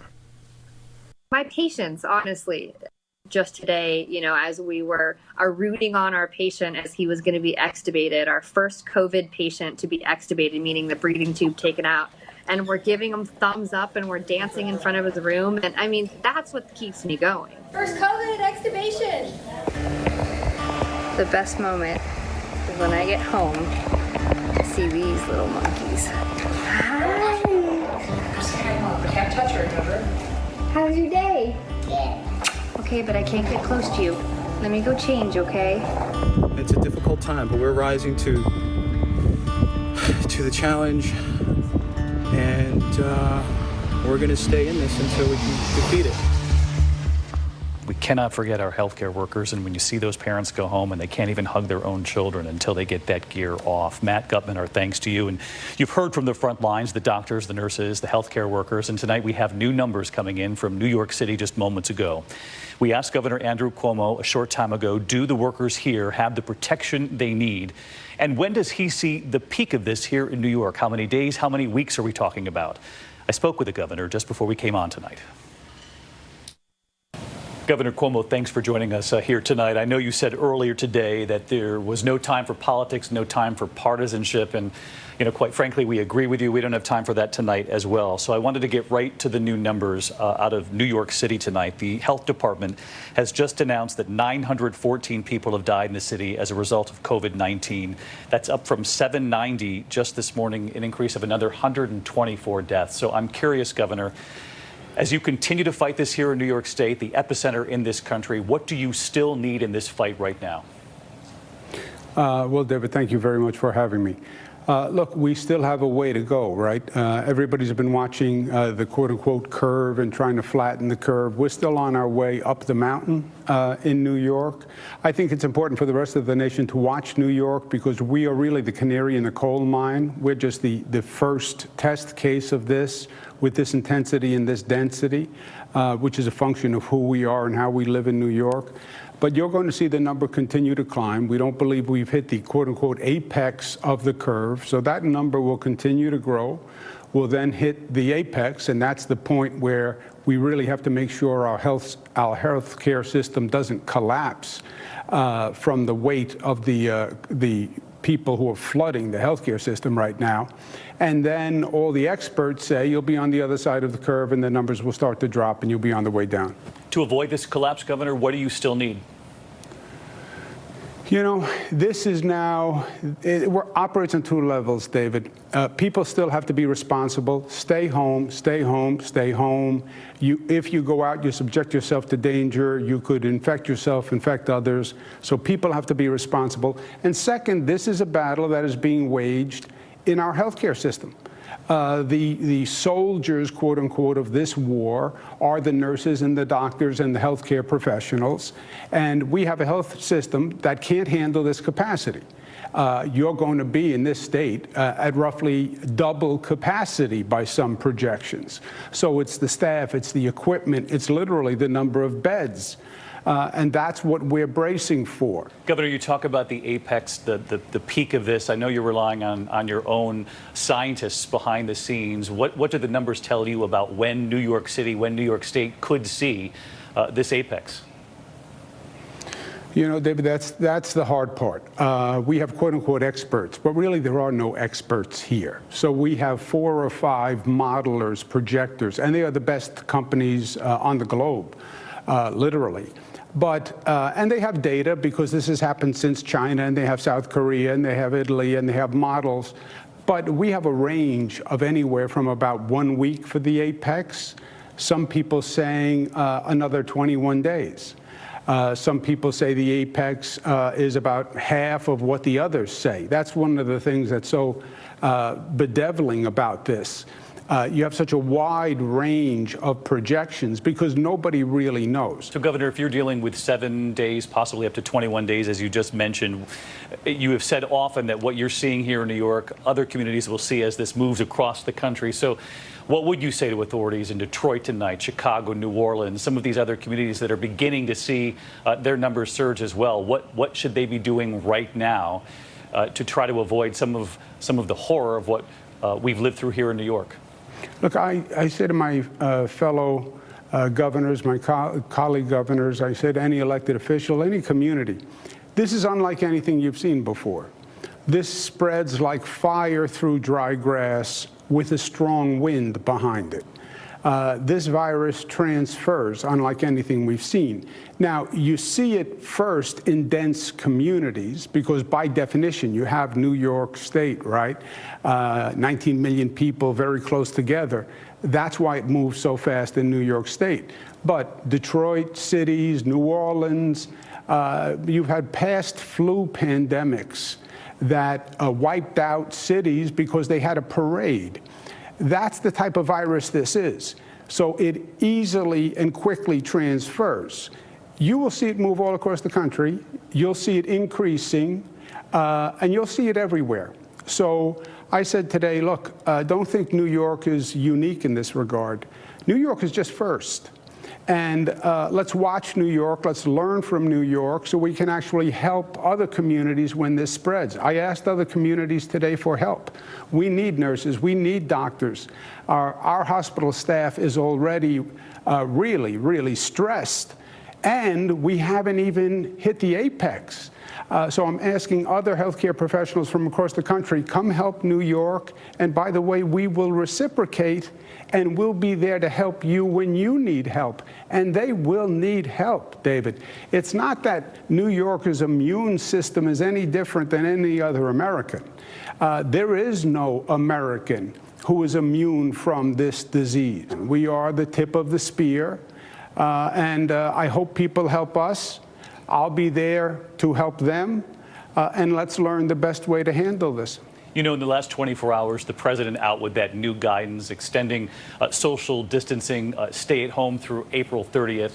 Have you talked to President Trump about this, and is that enough here in New York City where you're feeling it hardest so far?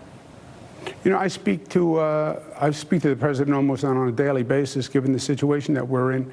I don't think anybody knows, right? I extend everything for 2 weeks, David, because nobody knows. At this rate, do I think anything changes dramatically in 1 month? No. So you're prepared, Governor, for the possibility that there would be an extension of that beyond April 30th?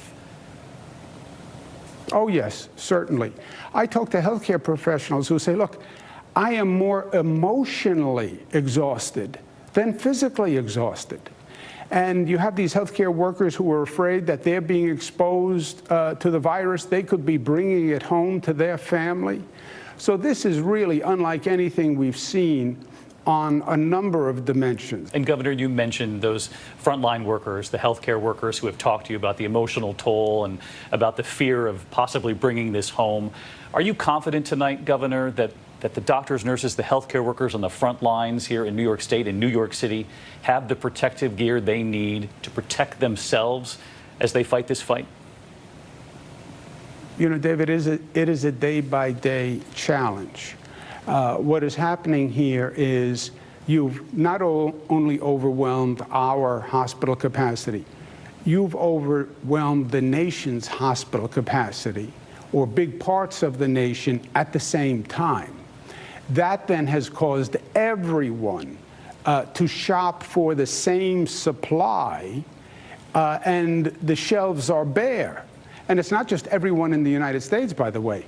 It's everyone around the world is looking for the same gowns, the masks, the ventilators. They all want the same thing. All right, Governor Cuomo, I know these are very long days, not only for the folks on the front lines in this crisis, but for you as well. And we certainly appreciate the time tonight, Governor.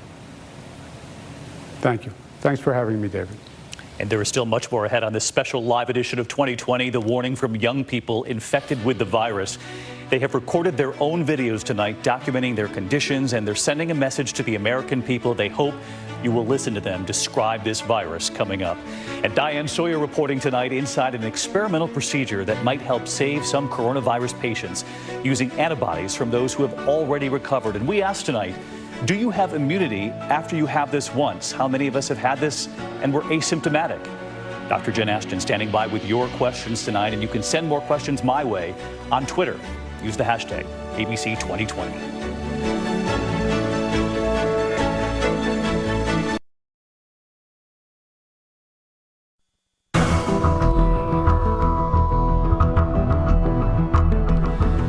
Next tonight here, hospitals from New York to California bracing for an overwhelming surge of patients. In fact, the CDC now reporting so far, almost 40% of those hospitalized are between the ages of 20 and 54. Tonight, some of them sharing their stories, their symptoms, their fight. Here's Deborah Roberts. We've heard of COVID-19 deaths surging among the nation's older population, but now stories of just how serious it can be for the young. This virus does not judge you based on your age. Today is day 10. I still have a fever. It was the cough, the fever, and the difficulty breathing. I developed a fever of about 102 where I thought I might be in trouble. I started to feel like I was drowning. I tested positive for the coronavirus. My body does not belong to me at this point. It belongs to this virus. After repeated early warnings about the risk to the elderly, we're asking every American to be mindful of seniors or others with serious underlying health conditions. The CDC now confirming that 1 in 5 cases are those between ages of 20 and 44. Just ask 22-year-old Amy Schursel, who tested positive after returning from a trip to Europe. I feel like absolute crap. How sick did you feel? I was chills, fever, everything. My whole body hurt.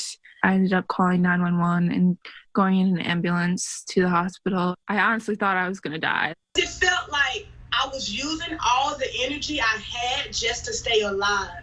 28-year-old Terica Parks, a mom from Albany, Georgia, had a fever that spiked to 104 before she was rushed to the ER, testing positive for the virus. I never felt so much pain in my life. Whoever thought that talking, something as simple as talking, would be this difficult. 32-year-old Corey Goldstein from New Jersey says it hit her like a ton of bricks. I couldn't catch my breath anymore. I was in the hospital for 8 full days. I think that there's a misconception out there, especially with people of my age, that this is not something that they have to worry about or that they'll get through. I do want to say it's the scariest time of my life. Corey is one of the lucky ones, now recovering, as is Amy. You learned that this thing is real. Yeah, hopefully I help more people to realize that this is real. This is real for 20-year-olds. So important to hear those voices so there's not a false sense of security, and our thanks to Deborah Roberts tonight.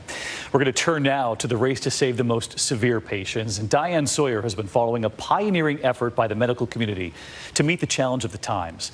It involves people who have recovered from the virus donating blood so that their antibodies might save another. What if all of us got together, doctors and donors, and that we could do something that might help? Here's Diane tonight. On Friday, we told you something new was about to happen, and over the weekend, it began. We want to hold on to hope. I'm just hoping that this type of therapy will prove beneficial. We just hope it works, because there's nothing so far that has worked in a definitive fashion. We need something that can help us change the paradigm here, to really move the needle. It's the moment hope is joined to the power of medical science, a nationwide coalition of hospitals. It is experimental. They are starting very slowly, but this is the question they want to answer. Can people who have recovered from the virus donate potentially life-saving antibodies in their blood to those who are very sick? So when you allow yourself to dream and hope, what's the first sign you would love to see that it's working? We'd love to see fewer people ending up in the intensive care unit. We'd love to see people getting discharged from the hospital sooner, and that would be an amazing thing if it comes to pass. You can see how it begins in this video from the lab at Mount Sinai. Inside those wells are antibodies from donors who had the virus. The more intense the color, the more antibodies. 3 patients were infused with antibodies at Mount Sinai in New York on Saturday. 2 patients at Houston Methodist on the same night. When will you know if it's working? The truth is we don't know, Diane. This is really a first time that this type of activity has been done on COVID-19 patients, and we are adopting a wait-and-see attitude. Is there anything you want to say to everyone in the country who has been tested positive about coming in and donating, the difference they can make? There will be ample opportunity for anyone who's been documented to be a COVID-19 positive patient to eventually give plasma in their community. They're monitoring what's happening across the country at the Mayo Clinic. We believe this is the best chance we have for a disease-modifying treatment in the short term. Currently, we have about 40 different academic medical centers involved in this in about 20 different states. Which brings us back to the people they're counting on, the people who have recovered from the virus after testing positive. Mount Sinai tells us the ideal time for donation may be some 21 to 28 days after first symptoms. Like this young man who's eager to help. If I have a resistance to it that can then be helped to somebody who's elderly or somebody who's sick, I would feel honored to do that in any way that I can. And if you think you could be a donor, check online in your area. These doctors are so inexhaustible, so strong. One of them said to me, David, we just want to show the young doctors when the day's going to be tough, you take the next step forward. Back to you. Thank you, Diane, and we need hope wherever we can find it. And so let's bring in Dr. Jen Ashton, our chief medical correspondent. Jen is reporting from home, as is many members of our team here. And Jen, you and I have been talking about what Diane's been reporting on for several nights now. And give us an idea of the medical community. How hopeful is the community that this could mean a treatment that could help perhaps some of the most severe patients? There's a lot of hope, David, all about convalescent serum. We still don't exactly know when these antibodies to coronavirus peak or when the right time to give them to a patient who's ill with COVID-19.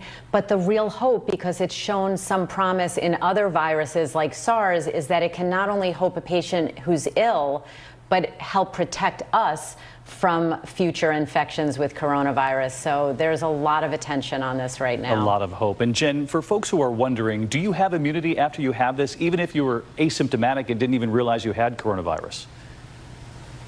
Well, that's part of the unknown, and that's why they're going to be looking at these antibodies when they show up, when they peak, and are they effective at protecting others and ourselves as well as treating. So it's all about the antibody and immune response. All right, Dr. Jen Ashton, who's been with us every step of the way. Jen, we'll check back in with you shortly. And when we come back here tonight, millions of Americans, mothers and fathers, are suddenly out of a job, and we are reporting your stories as well.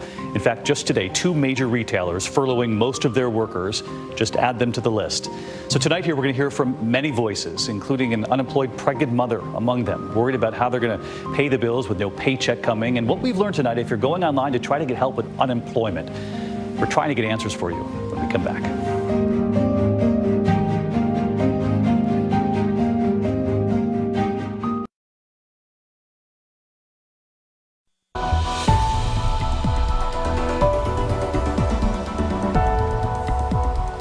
Across America, we know millions of workers are out of a job, a record 3.3 million filing for unemployment just last week.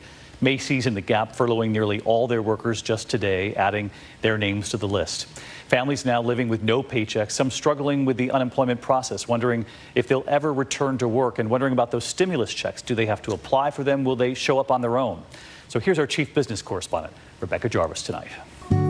Ashley Patterson is an out-of-work bartender from Slow Bones Barbecue Restaurant in Frankenmuth, Michigan. It's been a week and a half now, and there's still no news on when we might be able to get back to work.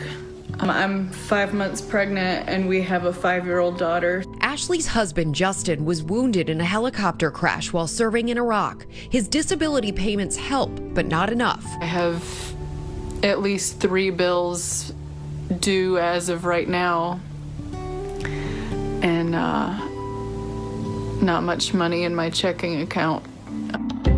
She's just one of 35 workers out of a job.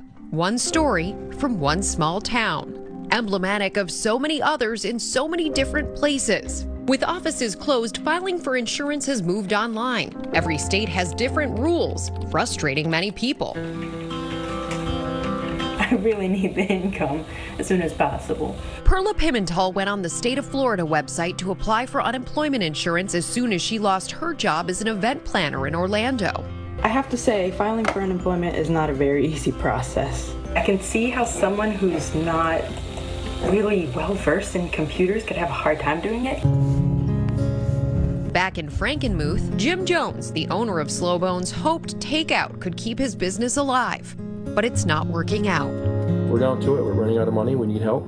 If otherwise, we won't be here when this is over. But I'm talking hours and days now. It's not. We're up against it right now. I'm at PNC Bank. I'm hoping to get a personal line of credit. Just trying to buy more time. Wish me luck. The next day, not the news he was hoping for. Just got a call back from the bank, and the personal line of credit was declined. Just too overextended. The question now for everyone suffering, how long can they hold on? This week, Congress passed a bill that will mean families making less than $75,000 will get a $1,200 check. I can't even explain how much help a check in the mail would be. With so much hardship, there are rays of hope. When the hair salon she managed had to close, Nalati Bishop of Hickory, North Carolina, applied to her local Food Lion grocery store. I got the job, thank God. I am so thankful. David, the bottom line here is urgency, that urgent need to fill that income void immediately, David. Rebecca Jarvis reporting from home as well tonight. And Rebecca, you've been telling me that you're getting a lot of questions about the stimulus checks. There's so much confusion out there about whether people need to apply for them or whether they're going to show up. David, they will show up automatically. The IRS will automatically deposit those checks into your bank account as long as you filed taxes in 2018. If you're on Social Security, disability, a veteran, or unemployed, you do qualify. But David, if you have not filed that 2018 tax so far, it's a good idea to do it now at irs.gov. Rebecca David? Jarvis with us tonight. Rebecca, thank you as always. When we come back on this Live 2020, America Rising and the artists rising to the challenge. Singers, musicians from John Legend to Harry Connick Jr. to Chris Martin performing in their own homes for audiences who can't leave theirs. We'll be right back.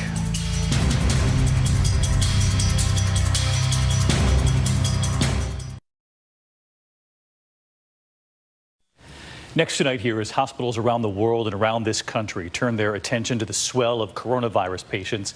Other major surgeries are often delayed, even transplants planned for weeks. So tonight, my 2020 co-anchor, Amy Robach, on those now on the waiting list. As I'm doing this video diary, I should essentially be in transplant surgery right now, but I'm currently not because of the pandemic that's going on. 33-year-old Zach Branson was born with a rare liver disease. Doctors recently told Branson that without a new liver, he would soon die. But Branson was in luck.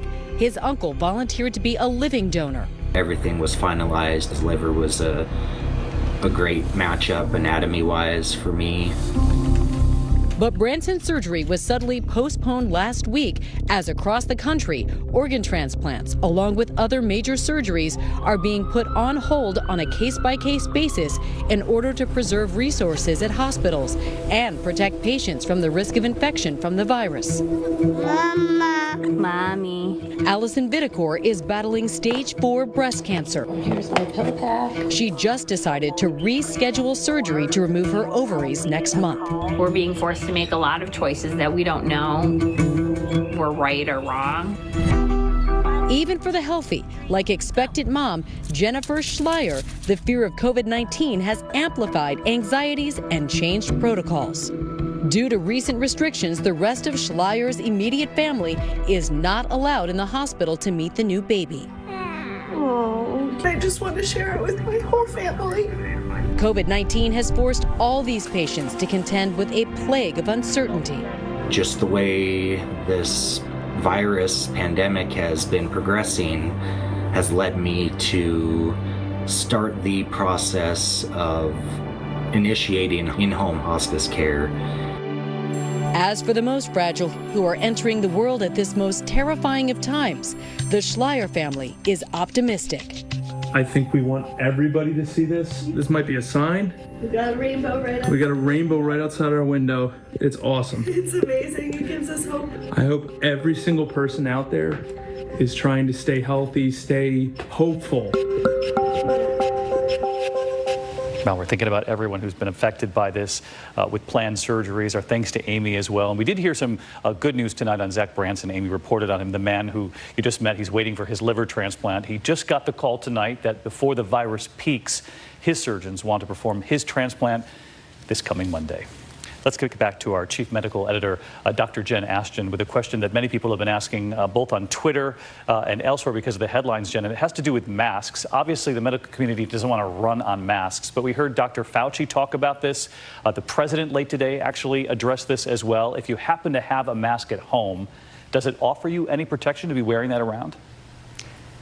Well, David, it's about keeping the virus in versus keeping the virus out. And while the CDC and the World Health Organization have never recommended the use of surgical masks to prevent something from coming in, it is possible we may see a shift to help protect others and reduce the spread and transmission. So we'll be watching that. We will. All right, Jen Ashton, our thanks to you. And when we come back here, the famous names giving free concerts on social media.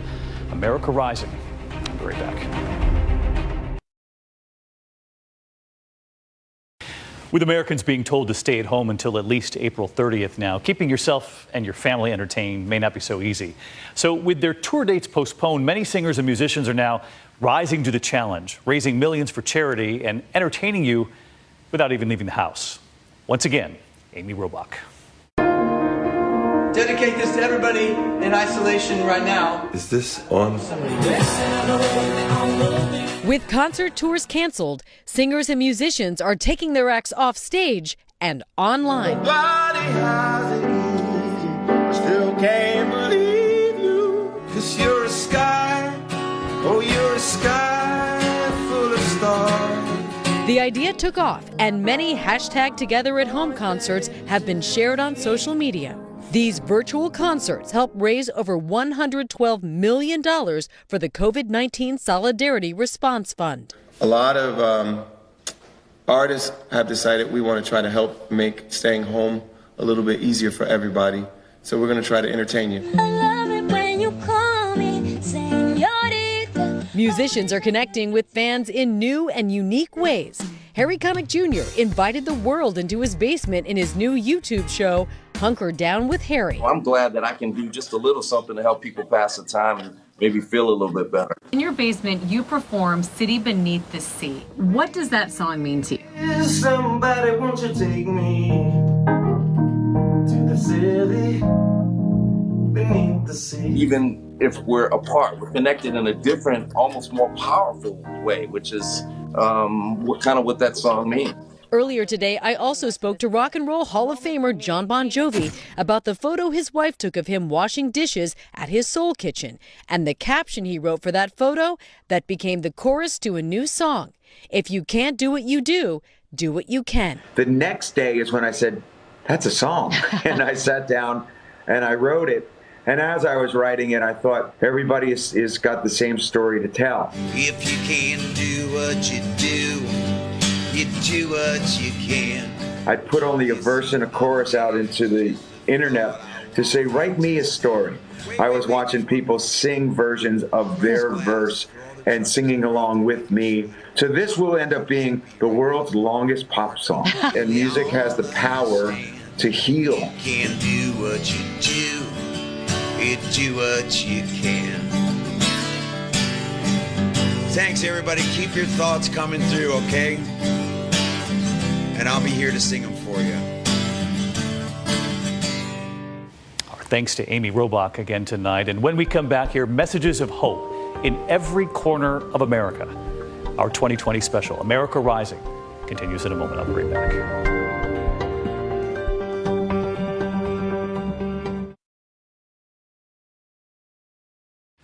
And finally tonight here, the incredible messages of hope from across this country signaling we're in this together. Tonight, true to its name, the Navy ship The Comfort pulling into New York Harbor past the Statue of Liberty, a city in need, a city grateful. And every night in New York for the past several nights at 7 p.m. Eastern, this.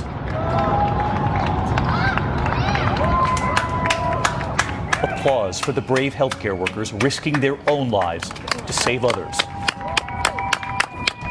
Across this country tonight, reminders we are isolated, but we are not alone. There were those two American doctors. Imagine there's no heaven. Dr. Elvis Francois singing, Dr. William Robinson playing piano at the Mayo Clinic in Rochester, Minnesota. John Lennon's Imagine. Living for today. We went to find those doctors. It just felt like a good time to share that bit of hope and togetherness and do a bit to make someone's day out there a little bit better.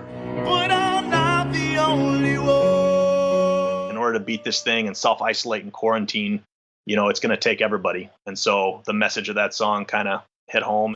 And there was that message of hope at the Cleveland Clinic. Note from a patient taped to a window, that patient with coronavirus. And now we learn who it was, 35-year-old Nick Brown. And he wrote, "This window has been the most impactful window in my life. On days when I watched you work hard to keep me and others alive, unable to thank you for the time that you poured into me. And although I will probably never get the chance to pour that same love and support into you, I want you to know that I think you all are rock stars." And we found the doctors and nurses who treated Nick. Hi, David. I'm Eduardo Mireles, and I took care of this patient throughout the week. I cannot tell you how much this means to us. Nick's nurse, Morgan Brinkman. The first time I saw his note, I brought tears to my eyes. It just makes it all worth it, and we're going to get through this together. And this is Nick, right before he left the hospital. Just the ability to get back to the point where I could pick up my two little girls and hug them and, hug my wife. There are homecomings being celebrated everywhere in this country. In Pasadena, California, 15-year-old Coco waving from the car, returning home after her last chemo treatment. Neighbors lining the streets. Each family in their own driveway. A safe distance from one another, but determined to welcome Coco home. And tonight, Coco checking in with us. Hi, David. She is home and feeling better. Thank you so much for asking. I'm feeling fine. Coco and her family tonight hope that she is a reminder why social distancing is so important. I wasn't expecting anything because of social distancing, and when I saw that all of my family and friends were on my street, I was completely surprised, and I was so thankful for everyone. A country grateful for every doctor, for every nurse, for every healthcare worker on the front line. I hope someday that you will join us, and the world will live as one. There is hope at every turn. We cannot forget that. Thank you for watching this special edition of 2020. I'm David Muir. We're going to leave you tonight with another image of hope. The U.S. Navy hospital ship Comfort, which pulled into New York Harbor today. So many people capturing the image, the Statue of Liberty behind that ship as it pulled in. I'm David Muir. Good night.